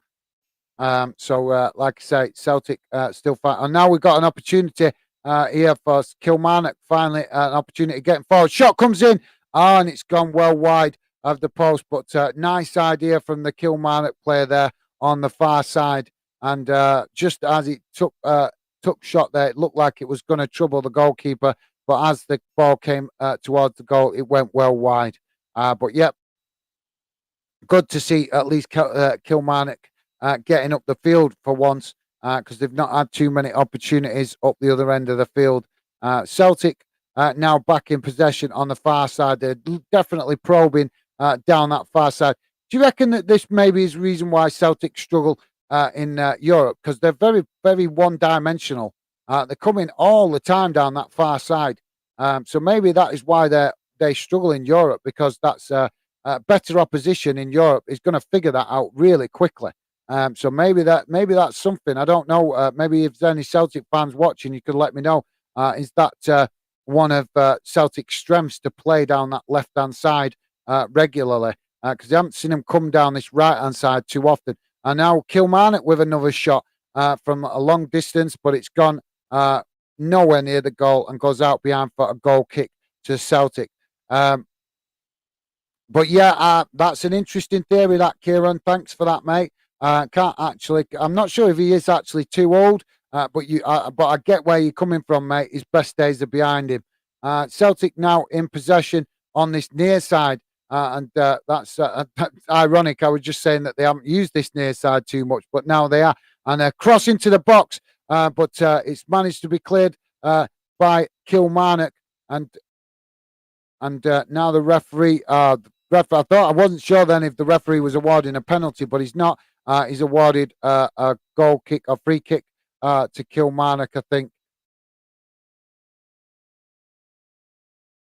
Yeah, he's given a free kick to Kilmarnock. So we got a substitution now, guys, for Kilmarnock.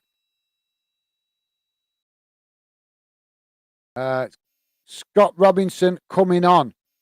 Sorry, I didn't see the player that came off, but now we're also seeing a triple substitution for Celtic.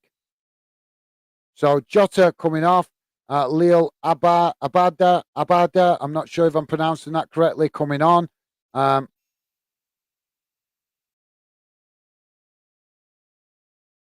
Just waiting to see the other two subs. Rio coming off, O'Reilly coming on. Matt O'Reilly coming on, and there's a third player as well. We're just waiting to see the third substitution. And it's Kyogo coming off, and it's Giorgio Gicon. I can't even pronounce his name. But sorry, guys. But yeah, 3 substitutions for Celtic. Sorry. Hopefully, I get better at pronouncing some of these names from these clubs. But you got to bear in mind, there's even players in my own club that I struggle to pronounce. Never mind other fans' clubs. So yeah, apologies for that, guys. Honest, I just seen it come up then, the player's name, and what it was like a sentence. Never mind the name. His name looks like a sentence, not like a name. It was that long. So yeah, the Celtic player that's come on has got his name as a sentence. We'll stick with that for now. Crossing to the box for Kilmarnock.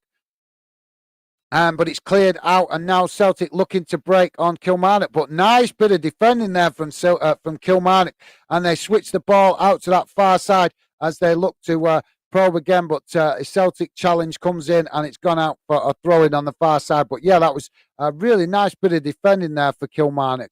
And Kilmarnock still in possession, and it's gone out again for another throw-in on the far side, level with the Celtic box. But we actually are seeing a spell of possession here for Kilmarnock in the Celtic area, half of the pitch for the first time in a while.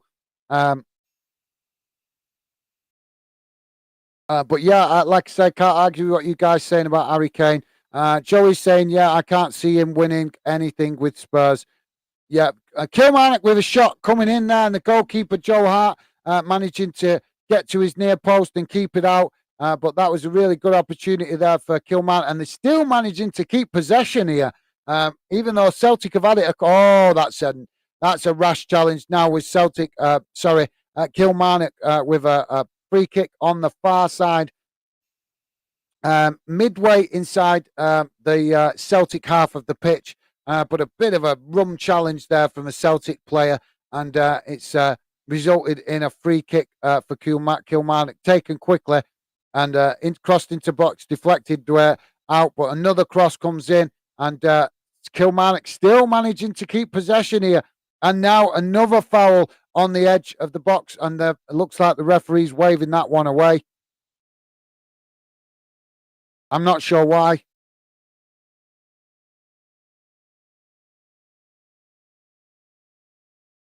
Well, yeah, there weren't a lot in that challenge, to be fair. So yeah, fair enough. Where the referee waved that one away. It looked a bit worse than what it was at full speed, but when you see it slowed down, it was just a coming together of the players trying to compete for the same ball. Celtic now back in possession on the halfway line as they look to build again and push Kilmarnock back up the other end of the field. And Celtic now push the ball out to this far side and on the edge of the Kilmarnock box. But Kilmarnock have defended it and cleared the ball, but only up to the halfway line, and it's gone out for a throw-in. So, guys, still 1-0, 76 minutes gone. Oh, sorry, 77 minutes gone. Still Celtic 1, Kilmarnock 0. If you guys just joining us, please do drop your comments in the chat. It'd be great to hear from you. Joey's saying, yeah, can't see him winning anything with Spurs. Have to agree with that, mate. Spurs keep getting themselves in and amongst the title race and stuff, and not actually getting anything. Not actually getting the results that will result in them winning a trophy. Guys, if you're a Scottish fan, please do get involved. It'd be great to hear from you. Yes, we have got English fans getting involved in the chat, but that is because Football Fandom UK is for all UK clubs, for fans of English football and Scottish football. So please do come and get involved. We want you guys up there in Scotland to also feel a part of the Fandom project, but we can only do that if you guys make the effort to come and get involved in the project. Kilmarnock now with the ball out on the far side and pushing up the field into the Celtic half, and now on the edge of the box, and a cross comes in, but it's gathered by Joe Hart comfortably, and now he will look to get Celtic back on the move. Kieran is saying he should have pushed for the City move. Yeah, that's understandable, mate. That you think like that, and like I said, let's hope it's not too late for him to get a move. He should be. If we don't see him move in this summer, I'll be shocked. I'll be shocked because you would. I know he's trying to show loyalty to Spurs, but Spurs also have to show him a little bit of loyalty in respect to recognising that he is getting older now. They've had him for a number of years. They haven't been able to make it count. So now maybe they should consider letting him go and go and have opportunity to win a trophy elsewhere. They've had him long enough to fulfil that desire, haven't they, guys? And we just got a Celtic player has run off the pitch on the far side, and he's just pulling at his leg there. So hopefully that's not a serious injury. We don't want any players getting injured. He's just stretching to keep the ball in. Looks like he's going to be all right. He's back up on his feet now and moving up the pitch. And like I said, let's hope that's nothing too serious and he's going to be okay. But yeah, absolutely, Kieran. I can't argue with that, mate. Joey's saying, I think he should move this year, but can't see him moving to any other Premier League team. Yeah, I can't argue with that. I think he could, though, mate. I think he, maybe not a London club, because obviously the rivalry Spurs, but I could see him potentially, mind you, City might not want him, but maybe Man United, maybe they could be interested in him. Although they're not really desperately in need of strikers, are they? At United, they've got quite a bit of talent in the team. Now Kilmarnock in possession on this near side, just on the edge of the Celtic box as they come back inside, and now across into the box, and Kilmarnock player managing to get in behind the Celtic defence, but under pressure from a Celtic defender. And the ball ends up with the goalkeeper, Joe Hart. And we're just seeing that the referee seems to be. I think the referee's just checking whether the Kilmarnock player that managed to get in behind was onside or offside. So we're about to see another change for Celtic, guys. It's James Forrester coming on for Celtic. And Dazen, the goal scorer, coming off for Celtic. Sorry if I'm not pronouncing his name correctly, but yeah, that's a quite significant change for Celtic.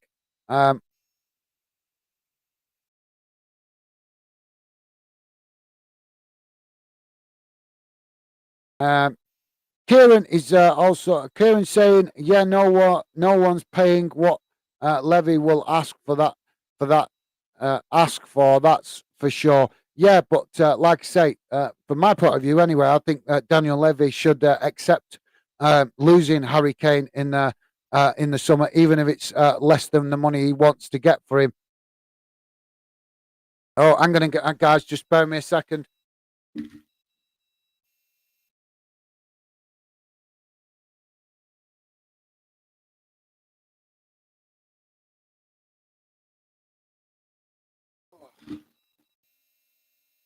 Sorry about that, guys. Just noticed that my Chromebook was about to die, and we are streaming on the Chromebook today. So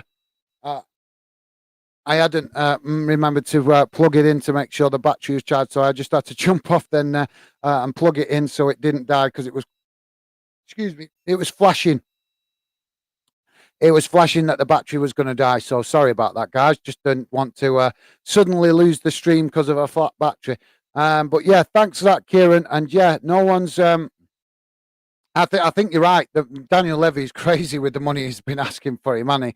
But I think he should do the right thing now and let Harry Kane leave for a cheaper price in the summer and let him. He's shown absolute loyalty to the club, so he should definitely give Harry Kane that respect and for the loyalty he's shown, and let him move on to pastures new and have a better opportunity.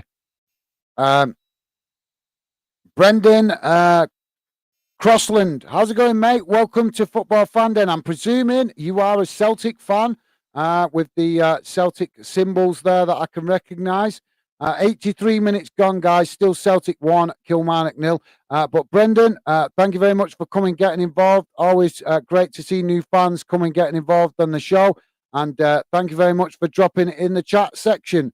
Always a pleasure. Like I said, I presume, Brendan, if you're still there, let me know. Are you a Celtic fan? I presume you are, because I recognise the Celtic emoji there that a lot of Celtic fans use on social media. And Celtic now in possession as they move the ball with a long cross down the field on this near side. And still in possession, Celtic, but under pressure from Kilmarnock as they look to create an angle to get a shot on goal or a cross. And Celtic come back inside to midfield as they look to probe the Kilmarnock defence. Celtic just passing it amongst themselves on the edge of the box. Now, I've got to criticise Kilmarnock here. They've just done exactly what I've been criticising Celtic for most of the game. One of the Kilmarnock players just pulling the shirt of a Celtic player. Really don't like that. I don't. It annoys me most with more superior teams, but I don't understand why professional players feel the need to do that. I really don't. It's not necessary. They're professional. That's why they're called professional. They're supposed to be above that. It's the sort of thing you'd see on a Sunday League pitch, isn't it, guys? But unfortunately, we do seem to be seeing it creep into the game more and more. You'd think VAR would be being used to clamp down on that, to keep these players playing professionally. Celtic still in possession on the far side. They didn't get anything from that pulled shirt, but they managed to keep possession. And a cross coming in from the far side of the pitch. But it goes past everybody, and it's ended up on this near side. But Celtic still managing to keep the ball in, and now they probe on the edge of the box. But Kilmarnock defending in numbers here and keeping it really tight, making life difficult for Celtic to get any kind of goal-scoring opportunity. But Celtic really probing now as they break into the box, and Kilmarnock managing to just probe it out, but Celtic still in possession as they come into the box again. Chipped over, and Celtic with a header, and it's gone wide of the far post. And I'm not sure if that took a deflection. We'll just wait to find out if that did take a deflection. But 86 minutes gone, guys. Still Celtic 1, Kilmarnock 0. In the other game, it's Brentford 2, AFC Wimbledon. AFC Bournemouth, Wimbledon. What am I on about? AFC Bournemouth 0. 84 minutes gone in that one. That's in the Premier League in England.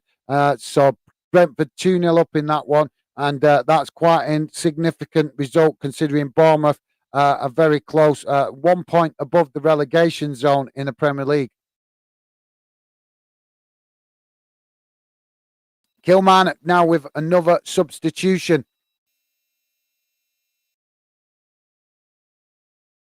Is that a double substitution? I'm not sure.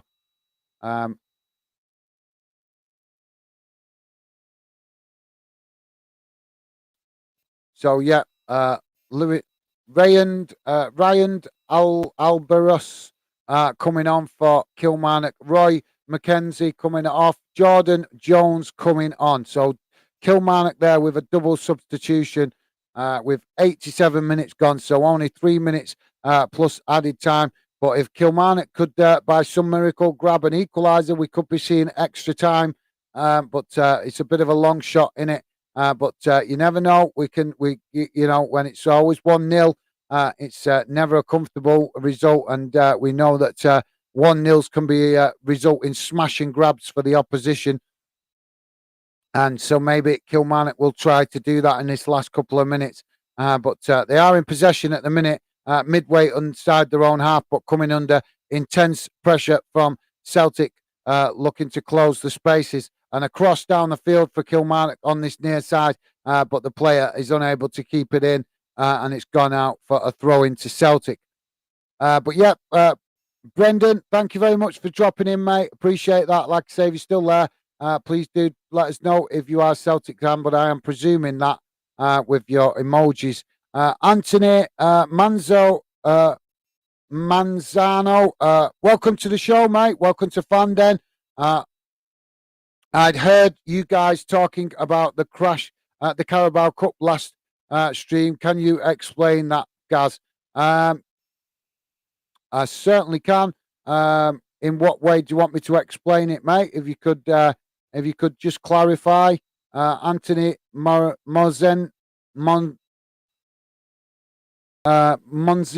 Apologies if I'm not pronouncing your name correctly, mate. Gaz, is your net high level funding in the Scottish Premier League? Hang on a minute. Sorry, what? Gaz, is your net high level funding in the Scottish Premier League compared to what you see in the English Soccer League there? Is your I don't sorry Anthony, apologies, mate. I'm not understanding your question correctly there, mate. Funding, then your net high level funding. If you're asking about the financial differences, mate, the finance in Scotland is significantly lower than Premier League. The funding that I think if I remember rightly, one of the Scottish fans, I don't know how true this is, I keep meaning to look it up actually, just not getting round to it. But one of the Scottish fans told me that the average prize money in the Scottish League is about 3.5 million for the season. So if you win the Scottish League, you get 3.5 million. That's what I've been told, but I don't quote me on that because that's what I've heard from Scottish fans. So when you compare that in the English Premier League, a team can go get relegated and earn £120 million for being relegated, then you can see that there's a massive difference in finance between Scottish football and English football. Like I said, I keep meaning to look it up what the exact prize money is in Scotland, but I have been told of Scottish fans it's as low as 3.5 million. So that is significantly lower than what the English clubs receive for getting relegated, never mind winning a league. And that's kind of gives you an explanation why Scottish clubs are so eager to compete in Europe, but always struggle to compete in Europe because the money that they receive is so much lower than what the Premier League. But don't quote me on that, guys. I'm not sure if that is the exact number. I'm not sure if the Scottish fan that told me that was dramatising it to make it sound worse, because it does sound like a crazily low figure. That, but like I say, I need to remind myself to actually look at exactly what the prize money is up in Scotland. But even if it isn't that, I know definitely that it is massively, significantly lower than what the English Premier League dishes out to teams that get relegated, never mind staying in the Premier League. So yeah, hopefully, I'm like I say, apologies, Anthony, if I'm not understanding your question correctly, mate. But hopefully I'm answering it in some way. And like I say, mate, if you want to explain what it is you want me to, how you're not understanding the Carabao Cup, which part you want me to explain, I will happily do that. But I think with the Carabao Cup, it's pretty much the same as we explained it to you last night with the FA Cup. It works the same as the FA Cup and the World Cup without group fixtures. The Carabao Cup is played all the way through, one-off games. Whoever wins, whoever wins goes through to the next round of the competition. The only difference being in the League Cup, in the Carabao Cup, which is technically called its official name is the League Cup. Its sponsorship name is the Carabao Cup. The Carabao Cup has a semi-final that is played different to the FA Cup, where in the FA Cup it's still just a one-off game, but in the League Cup, which is the Carabao Cup, it has two games. You have an away game and a home game. So you have two legs in the semi-final of the Carabao Cup. So I'm not sure if that's answering your question, how you was hoping, what you was looking for, mate. But if it doesn't, please let me know with a bit more detail in the chat. Thanks, mate. Stevie is saying, hi, Brendan and Anthony. Thanks, Stevie. Top man, mate. Appreciate that. Stevie doing a great job in the background there to keep the chat positive and clean for you guys to enjoy and free of spam. Just to let you know, guys, 6 minutes time's been added on, and it's now 3 minutes into those 6 minutes, and we've got a stoppage for an injury and a yellow card to a Kilmarnock player as well.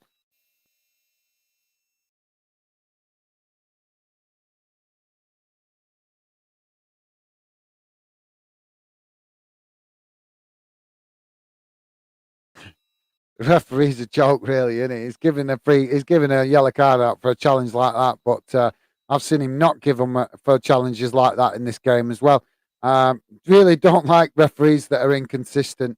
And ball out is now a free kick was taken, but results in the ball being out now on this near side for a throw into Celtic.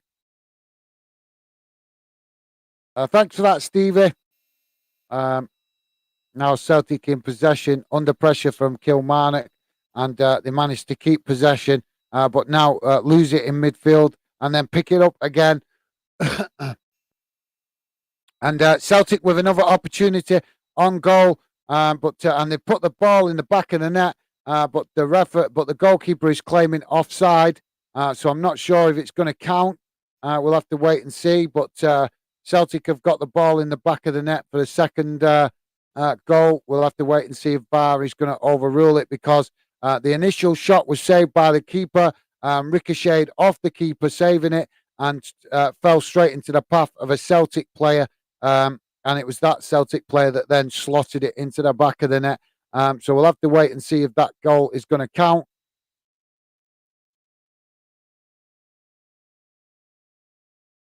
Ball forward. Yeah, I think it's going to count. Yeah, it is going to count. He's not. I don't need the VAR to confirm it there, guys. You can see that the Celtic player clearly still onside. Still onside, so there should be no reason for VAR to interfere with that. And that sees Celtic with a 2-0 win with only a minute remaining of the added on time. So Anthony is saying, Gaz, were there any players in the last 20 years that England and Scotland have been competing with no matter the position they played at and end up choosing England? You're putting me on the spot there, mate.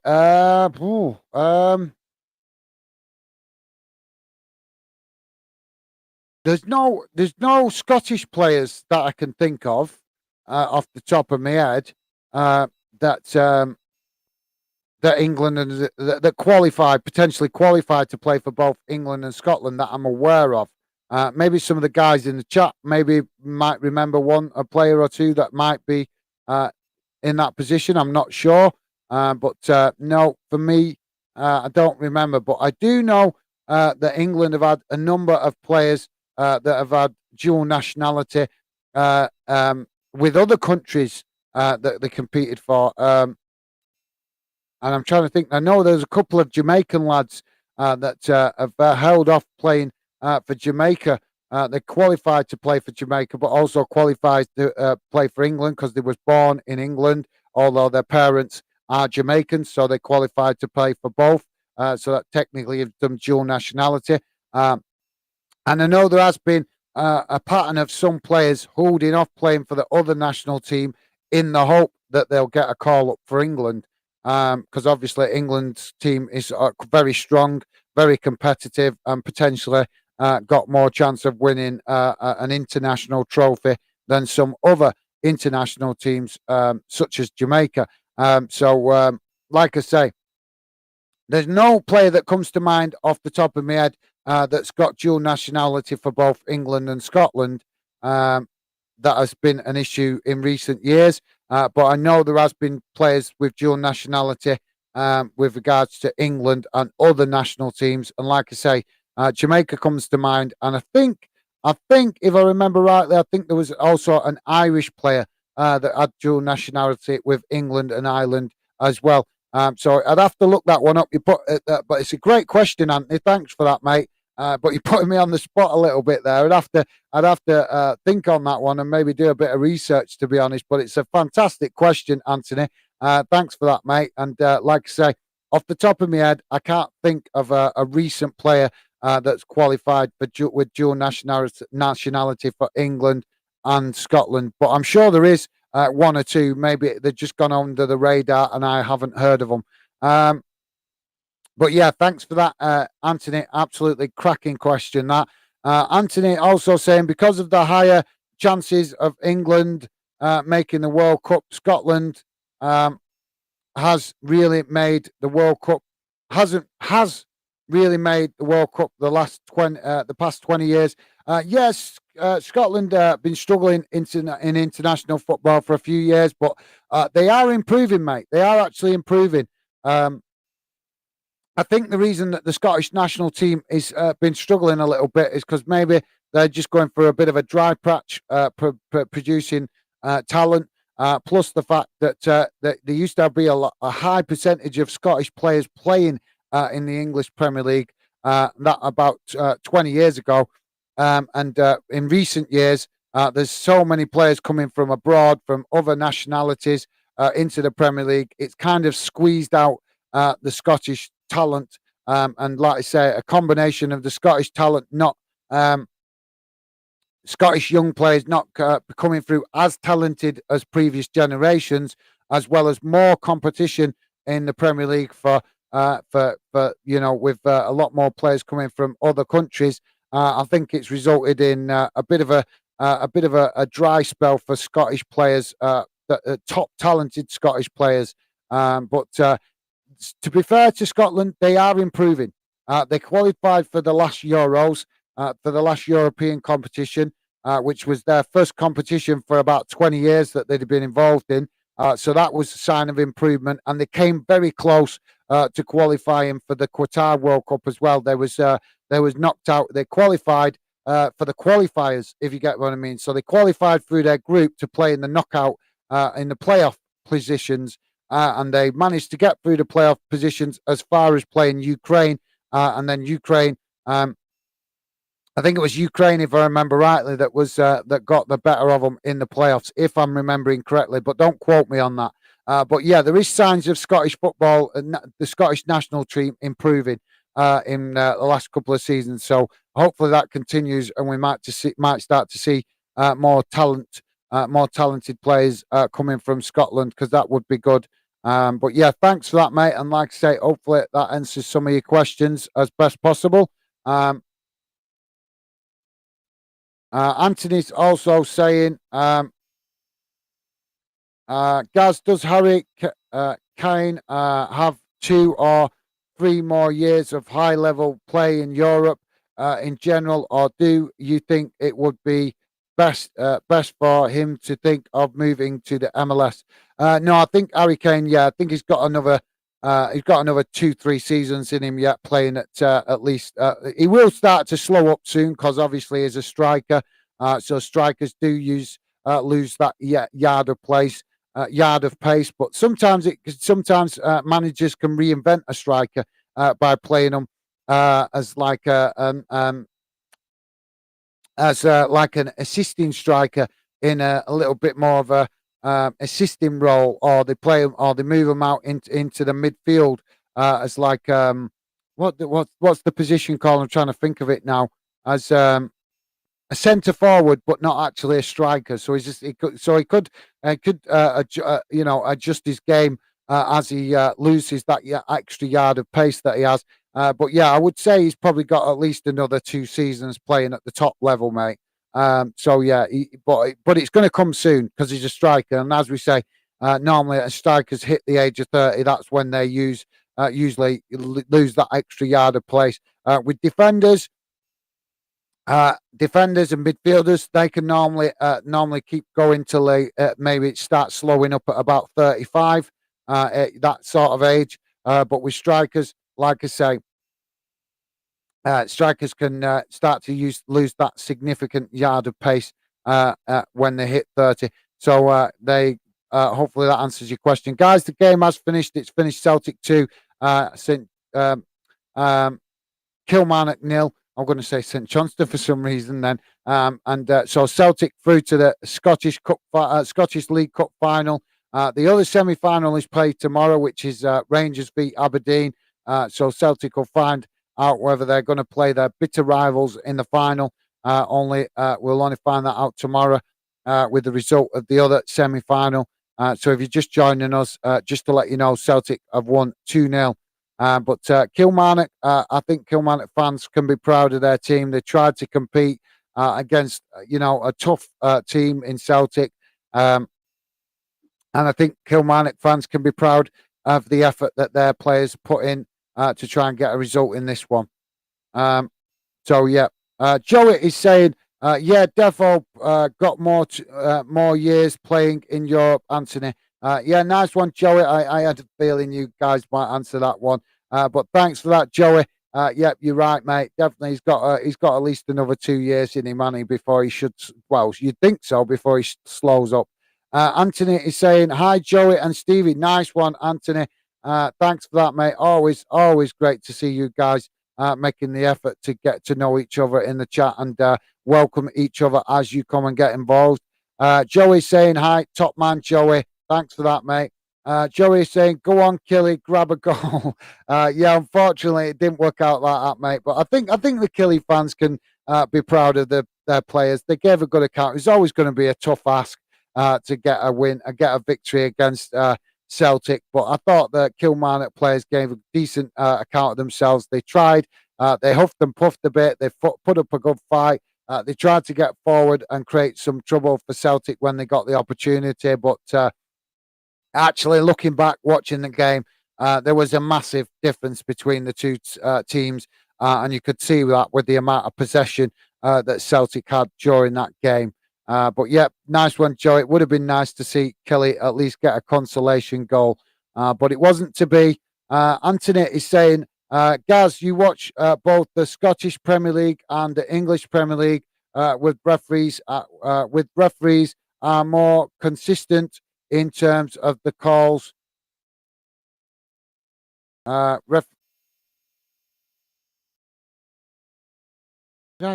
on a minute. Oh, sorry. I'm sorry. I'm reading the wrong comment. I'm reading the next one. Sorry, Joe, Anthony. Anthony saying, Gaz, does the Scottish Premier League not have as high funding compared to the English Premier League? Nowhere near, mate. Nowhere near. The Scottish Premiership, with all respect to it, it's a mixture. In the time that I've been studying it and got to know it, the Scottish Premiership is a mixture of league. The best way to make the comparison, half of the teams in the Scottish Premiership are kind of League One level, if you like, if you were comparing it to English football. half of the teams in it are League One level. The other half of the teams are Championship level. So that kind of gives you an idea. So it's kind of that gives you an idea of what the standard of football is in Scotland. And I can say that I know some Scottish fans might not appreciate that, but I'm sorry, but Celtic and Rangers, as bigger clubs they are, they wouldn't, if they was to be chucked in the Premier League right now, they would be in the relegation zone. They would be in the relegation zone. They would struggle to compete in the Premier League, in my opinion. Their teams they've got good players, good squads, but their teams are Championship level. They show that when they go in the Champions League, they struggle to compete. They struggle to even get in the Champions League. Never mind compete in it. So that kind of gives you a reflection of the standard of Scottish football. It's nothing to do with the Scottish clubs, the Scottish fans. It's not their fault. It's the fact that the SPFL, the people that run Scottish football, do a really poor job of attracting new investment to the Scottish League. So it means that a lot of the time the Scottish League is sponsored by local sponsorship, local Scottish companies that won't invest the same kind of money as the big bucks that go into the Premier League in England. And the reason the big bucks go into the Premier League in England is because the English Premier League looks outside of England. They look for world sponsors. They don't just look for local English sponsors. They look for world sponsors. And that's the difference between how the Premier League is run compared to the Scottish League. So it means the Scottish clubs are always strapped for cash. Even Celtic and Rangers, who have got a lot bigger budget than most of the other Scottish clubs, still struggle financially because of the fact that the SPFL do such a poor job of attracting new sponsors from outside of Scotland. Therefore, that means that the money that's invested into Scottish football is very limited. So hopefully that answers your question, mate. Anthony also saying, Gaz, you watch both the Scottish Premier League. It's not called in Scotland. It's not called the Premier League, mate. It's called the Premiership. It's the English league that's called the Premier League. In Scotland, they call it the Premiership. So yeah, but that obviously you wouldn't being in America, mate. I'm sure if I remember rightly, you said you was in the US. That's understandable that you wouldn't be familiar with that, mate. But yeah, in the Scottish Premiership and the English Premier League, with referees are more consistent in teams in terms of the calls. Right. Well, that's a great question, mate. Most Scottish fans feel that their referee standard, I'm only giving you what I've heard from Scottish fans, and I've seen evidence of it myself. So I don't want to judge Scottish football too harshly because I'm going to go off what I've heard from Scottish fans, but also a little bit of what I've seen myself. And in Scotland, the Scottish fans feel that their referee standards, the standard of refereeing up there is poor. That's the basic. It's poor. They feel that the referees are a bit biased, that they tend to lean towards giving decisions to Celtic and Rangers because they're the two strongest clubs in Scotland. And sometimes that means that the other clubs get a bit of a rough ride with the referee decisions. Now, that's not me saying that. That's what the feedback I've had from Scottish fans.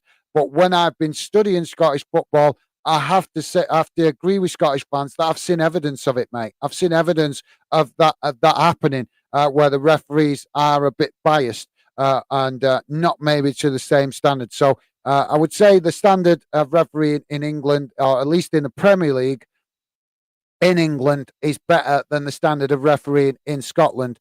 But in England, the referee's not perfect because if you go into the lower leagues, particularly League One and League Two in England, a lot of fans in those lower leagues will tell you that the refereeing standards are poor in the lower leagues of England. So there's kind of I think the only reason we see such a reasonable standard of refereeing in the Premier League now is because they've got VAR to assist, and plus the Premier League in England is seen by the whole world. So it would be a lot more embarrassing for the EFL and the FA and the Premier League if they were seen to be showing bias when they know that a lot of the world is watching. But Scotland don't have that same world attraction. And like I say, that's partly due to the poor marketing of the Scottish SPFL, the people that run Scottish football. So hopefully that gives you a clearer picture, mate, and answers your question to some degree. Joey is saying, I think this year's Scottish winner will get 350,000 plus money from TV games. Winner of Prem will get 160 million. The three teams that get relegated from the Premier League will get about 100 million. Yep, absolutely, John. Like I say, I'm not 100% sure on the maths and the figures. But yeah, that's pretty much the bare bones. What Joey is saying there is pretty much the bare bones of how it is.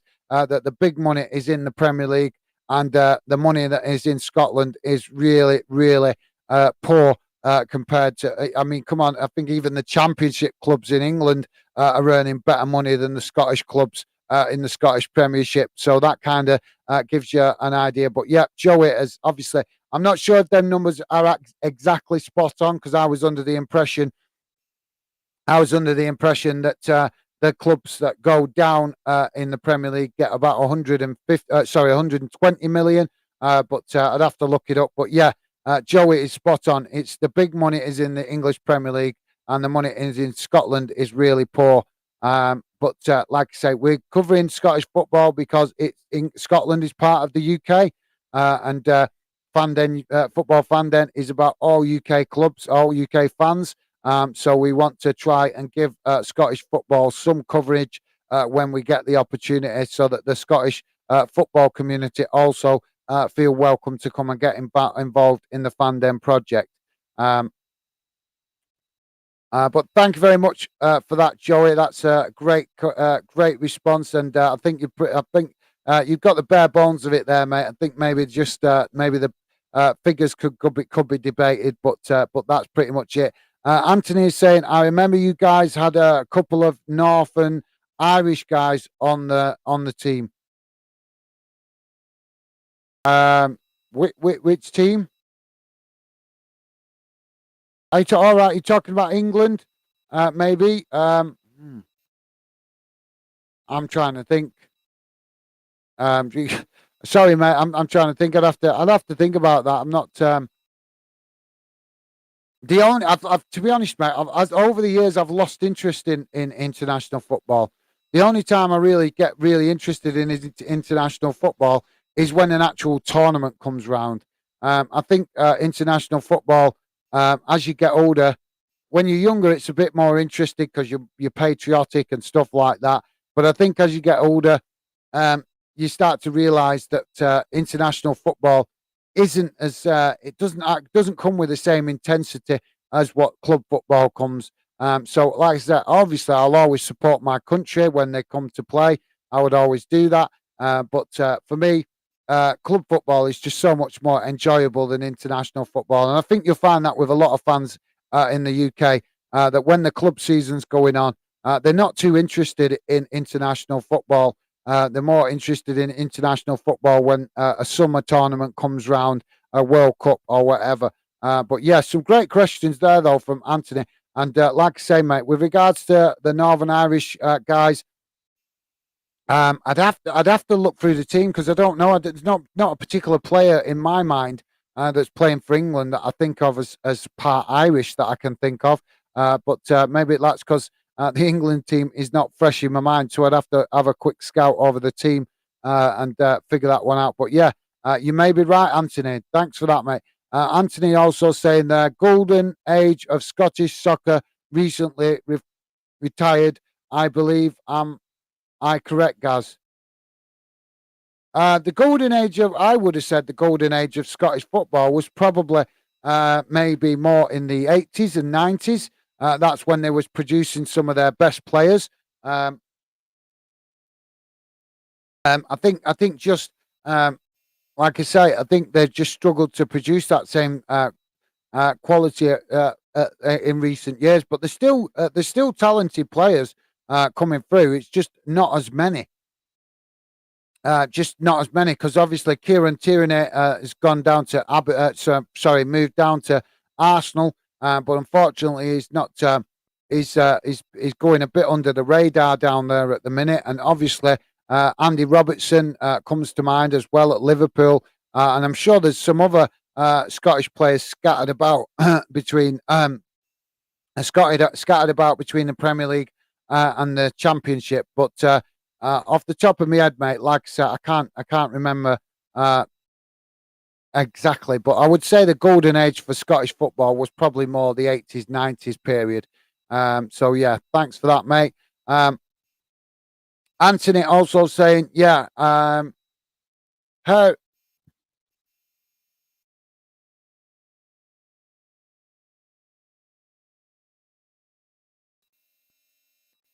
excuse me, sorry, I had to read that there. Harry, yeah, Anthony saying, yeah, Harry seems like he's been slowing down the last couple of years because he's a target forward. Now he probably needs to play, probably needs to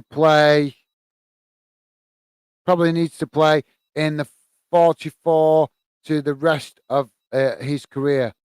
In the 44? Is that American terminology, mate? You mean in the final third? I think maybe you mean in the final third. He is kind of that kind of player, mate. He's always hanging off the defenders. He is kind of that player. Like I say, I think it's not just a combination of Harry Kane losing that yard of pace. It's also he's been playing for a few years now, so you've got to also take into account that other players have also got to know him quite well. So they know which runs he's going to make, and they know how to close the spaces better on. As we were discussing earlier in the season with Haaland being new for Man City, being new to the Premier League, at the minute he looks unstoppable. But I said this earlier at the start of the season. Once defenders and managers and stuff get to know him and get to recognise which is his favourite angles and which is the best, how he likes to receive the ball, things like that, then I think that the defending from his attacking point of view will improve, and defenders will start to create to know how he's going to play and be able to close spaces better and maybe have a better understanding of how he's going to play, if you get my meaning. So I think with Harry Kane, it's a combination, maybe a little bit of age catching up with him a little bit, but he's still in his 20s, so he's not too old. Um, um, but also, I think you also have to give credit to the defenders that they're getting to know him better. So once a player gets a striker starts to get familiar to defenders, they are going to start to know which angles he's going to run for and what kind of balls he likes to receive, whether it's balls over the top, balls straight down the middle, balls out onto the wing, crossed in, things like that. So, you do have to look at all the angles of why a striker could potentially suddenly not be scoring as many goals as he did previously. But yeah, thanks for that, Anthony. And apologies that I'm not understanding the 44 comment, 440, the 44 comment. My knowledge of I know that you guys in America like to talk about sports in a slightly different way. So maybe I'm just not quite getting that. Piers Morgan, how's it? Piers Morgan fake account. How's it going, mate? That's an unusual account name. Thank you very much for coming, getting involved. Always great to see new fans coming, dropping in the chat. Piers Morgan is saying Man City should sack Pep and sign Simeone to Man City. Well, that's an interesting one, mate. Really? Seriously? Do you think so? I respect your opinion, mate. I think it'd be a bit premature to sack Guardiola after the success he's helped contribute to Man City. Surely after the last couple of years of consistently winning trophies, surely the Manchester City community and the fan community and the board should be being patient with him at the minute while he's having a little bit of a bad run of results, considering how well he's kept that team playing for a number of years and consistently challenging for titles and consistently winning trophies. like I say, for me, I think just because he's suddenly having a bit of a poor run, don't really think that it would be fair. You have to be patient, mate. You have to remember these players are not robots; they're human beings, and they can have bad games. We know the top talented players at Manchester City, but they're still human beings.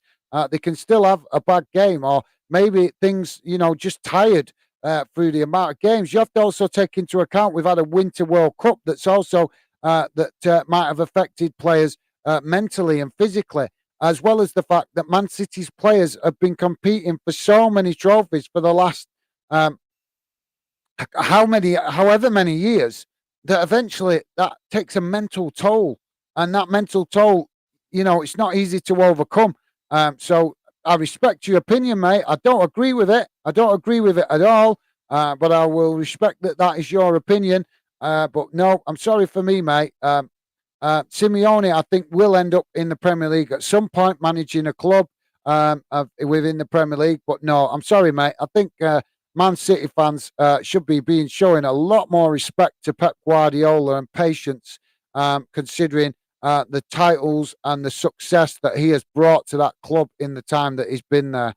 So sorry, mate. I'm sorry, but I disagree with that. Anthony is saying, what teams like Celtic and Glen Glenmannick actually compete in the top level of the English Premier League with Chelsea, Man City, and Arsenal, uh, and Man United and Liverpool.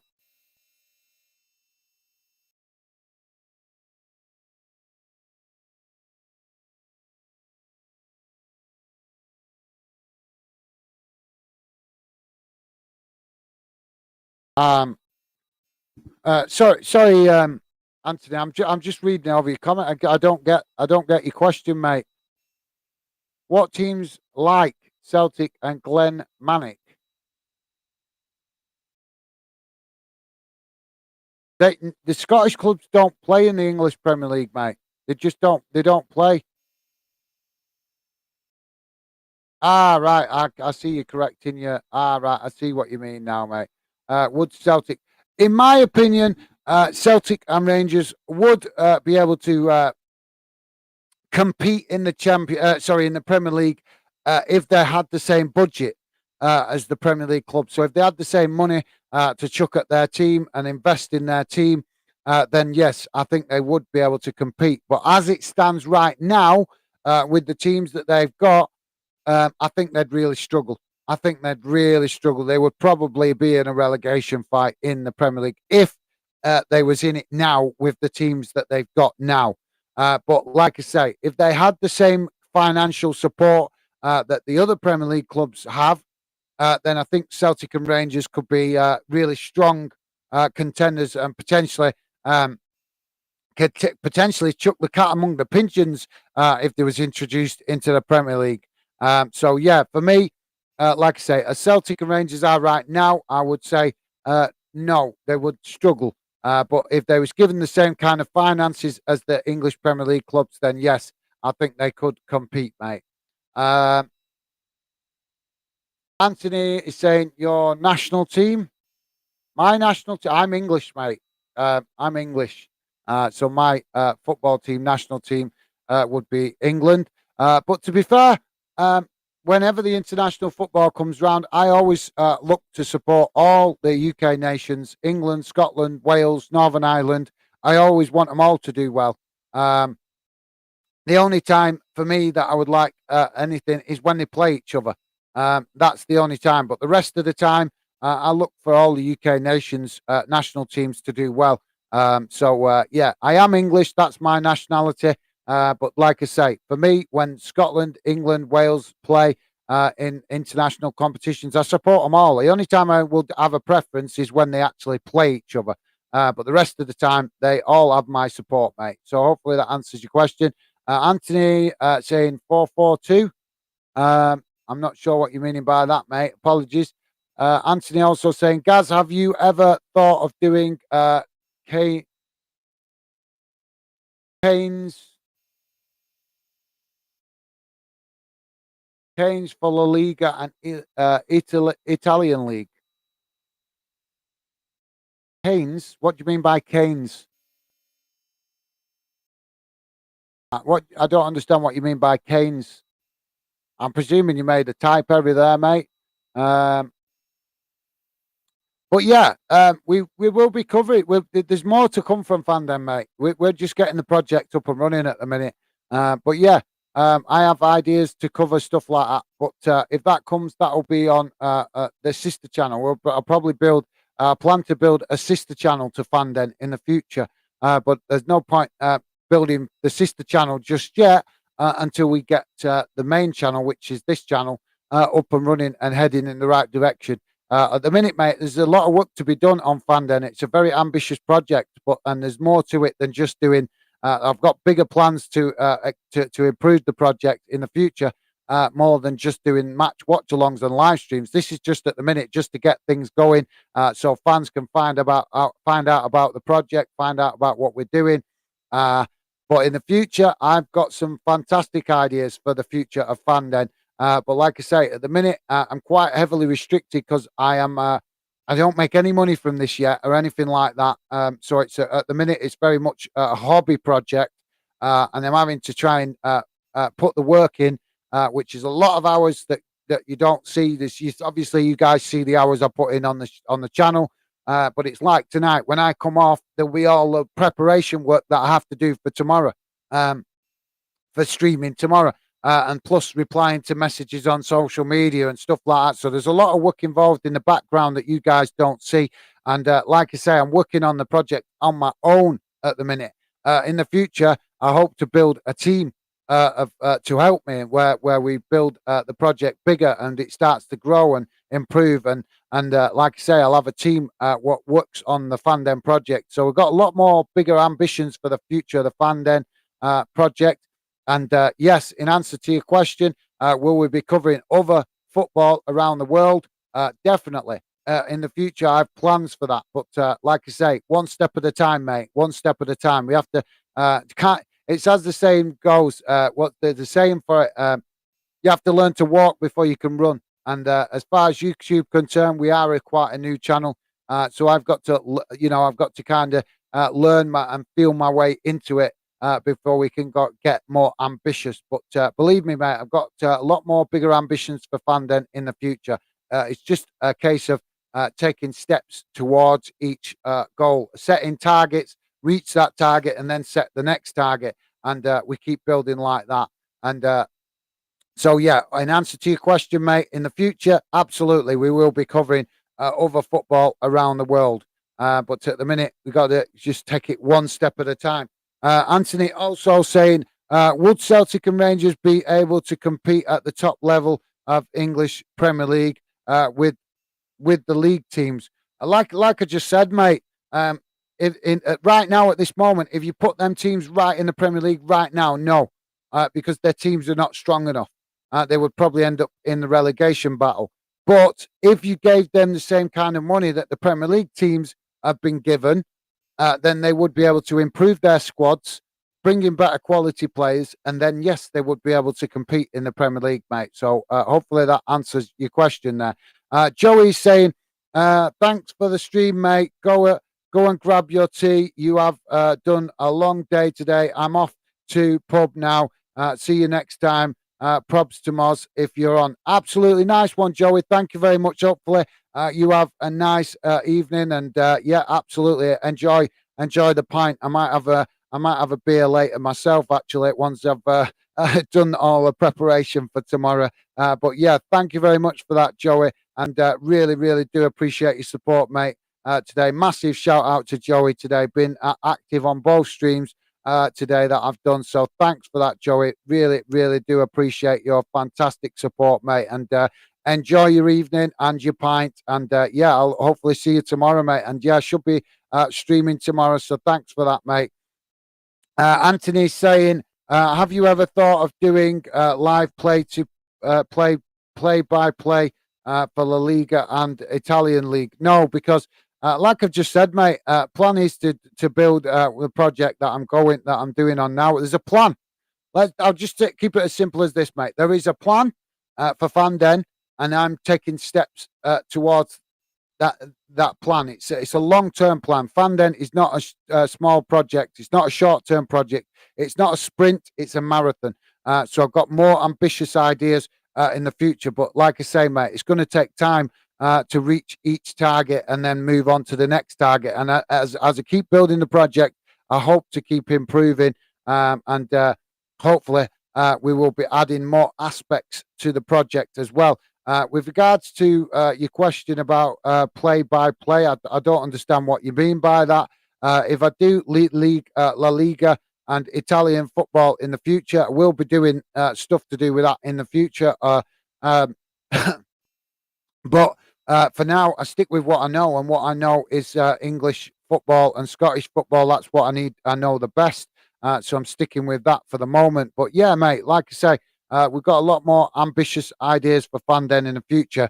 It's just like I say, there's a saying, mate. Rome wasn't built in a day, so it's going to take me a bit of time. And like I say, you need to take account that I work a full-time job, so there's only so many hours I have spare, and most of the time I'm working on Fanden is in my time, is in my social time, my free time, and I'm giving up lots of hours of my own time to keep pushing forward with the project.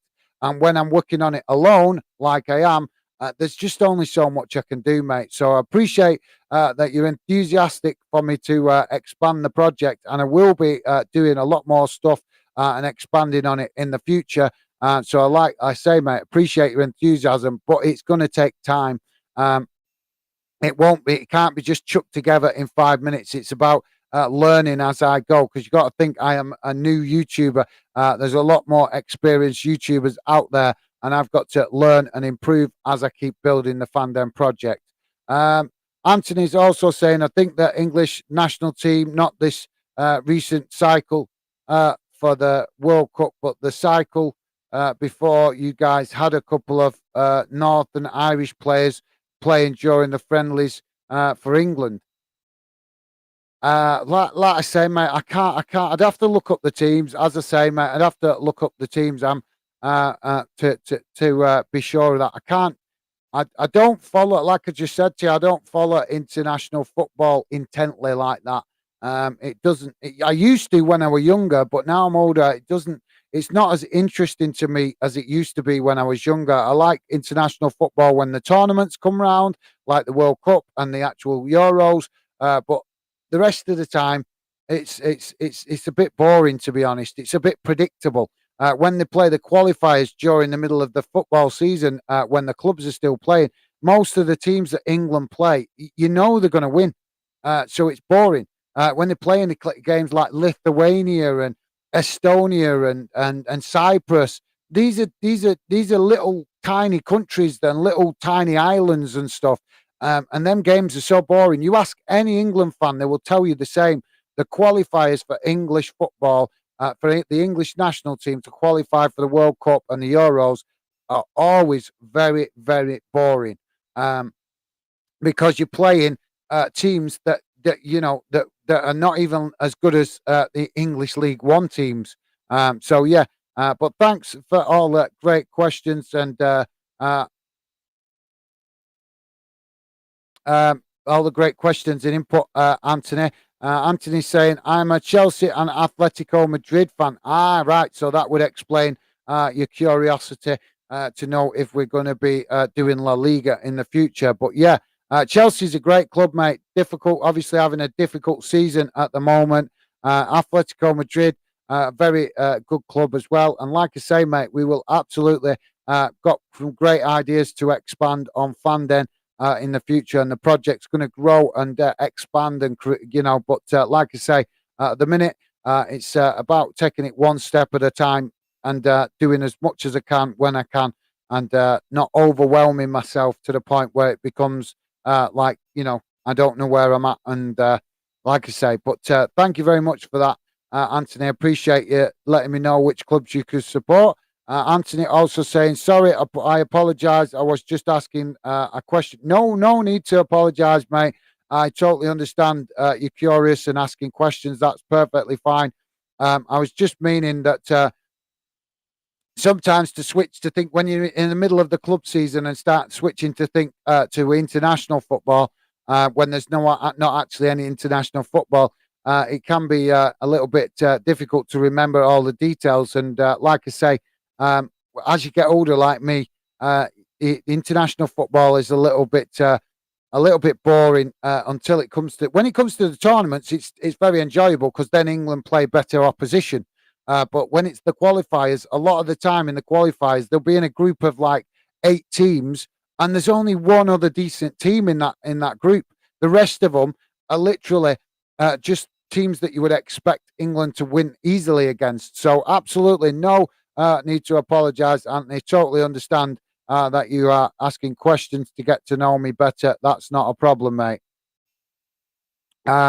I'm going to make this the final one, though, mate, because I want to jump off and grab some food. It has been a busy day. I've been at work all day, and then I've come home, jumped straight on the streams, and I've not even had time to spend a little bit of time with my missus. So we'll hopefully, sorry to say, Anthony, but I'm going to make this the last comment to reply to.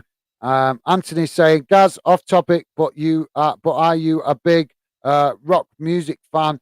Did you see that the Eagles guitarist Jeff Beck passed away? No, I didn't see that, mate. So that's very, very sad news. Best wishes and thoughts to his family and friends. That's really sad news. With regards to your question, yes, I am. I do like some rock music. I'm not sure if it's rock music that you'd be familiar with, because the rock music that I'm interested in or that I like is more from when I was younger, more to do with like 80s rock music, 90s rock music, that kind of stuff. Things like Iron Maiden. I like Iron Maiden, Foreigner, White Snake, them kind of rock bands, which are a bit older. I actually can't be. I'm not very familiar with the Eagles, to be honest. But yeah, the name does ring a bell. So I may have come across some in my like I say in my over the years as I've been enthusiastic. But it's not a band that I'm very familiar with, if I'm honest. But like I say, it's very sad to hear that about Jeff Beck, and we, like I say, we send our best wishes to him and his family. And like I say, mate, yes, I am interested in rock music, but I'm not sure if the rock music that I am interested in is bands that you would be familiar with, because they're older bands from more when I was a bit younger. So yeah. But like I say, let me know if you have heard of the White Snake or Foreigner or Iron Maiden, them kind of bands. Like I say, hopefully that answers your question. And like I say, mate, both best wishes to the man's family, Jeff Beck, and really sad to hear that, mate. So and unfortunately, life can be very cruel sometimes. But thank you very much for all your interest and all your inquisitive questions, Anthony. And like I say, no need to apologise, mate. It can be a little bit, I'll be honest, can be a little bit frustrating when you're doing club football and fans want to switch the conversation to international football. But I totally understand that you're trying to get to know me and get to know the Fandom project. So no need to apologise, mate. And thank you very much for your involvement today. Really appreciate it, and really appreciate you getting involved in the chat as well. So thanks for that, mate. But for now, guys, that's it from me. I'm going to call it a night. Like I said, it's been a very long day. I was at work this morning, then come home straight onto live stream. So I'm sure you can understand that I want to go and spend a little bit of time with my missus and relax a little bit before more live stream tomorrow. So yeah, thank you very much to all of you guys for coming, getting involved. It's been a really nice, enjoyable evening and enjoyable afternoon of streaming. Some great comments coming from you guys. And like I say, hopefully we will continue to grow the Fandom project, and I look forward to doing more stuff in the future. But like I say, guys, please just be patient. That it is stepping stones that I'm taking at the minute to learn and improve and to reach. I want Fandom to be a success, so there's no reason to race ahead to the to try and do things that we're not ready to do just yet. So it's a case of putting everything in place in stages. If you get what I mean. If you saw last year's stream, you'll see what I mean. Streams that we did last year, we didn't have a studio. Now we have a studio. We didn't have a studio last season. So this is what I mean. It's about making things click into place a little bit at a time and one step at a time type thing. Last year we had no studio. This year we have a studio. So as we keep progressing, we will keep improving things and obviously also start to intend do a lot more variety of stuff as well as the Fandom project grows. But like I say, guys, it does take time. So, like I say, for me today, guys, that's about it. Really appreciate all your positive input, guys. You guys coming getting involved. It's been a really enjoyable afternoon. And I wish you guys all the best. Stay safe out there. Look after yourselves. And hopefully I will see you guys again on future streams. But take care and all the best. And I'll speak to you soon. Bye for now.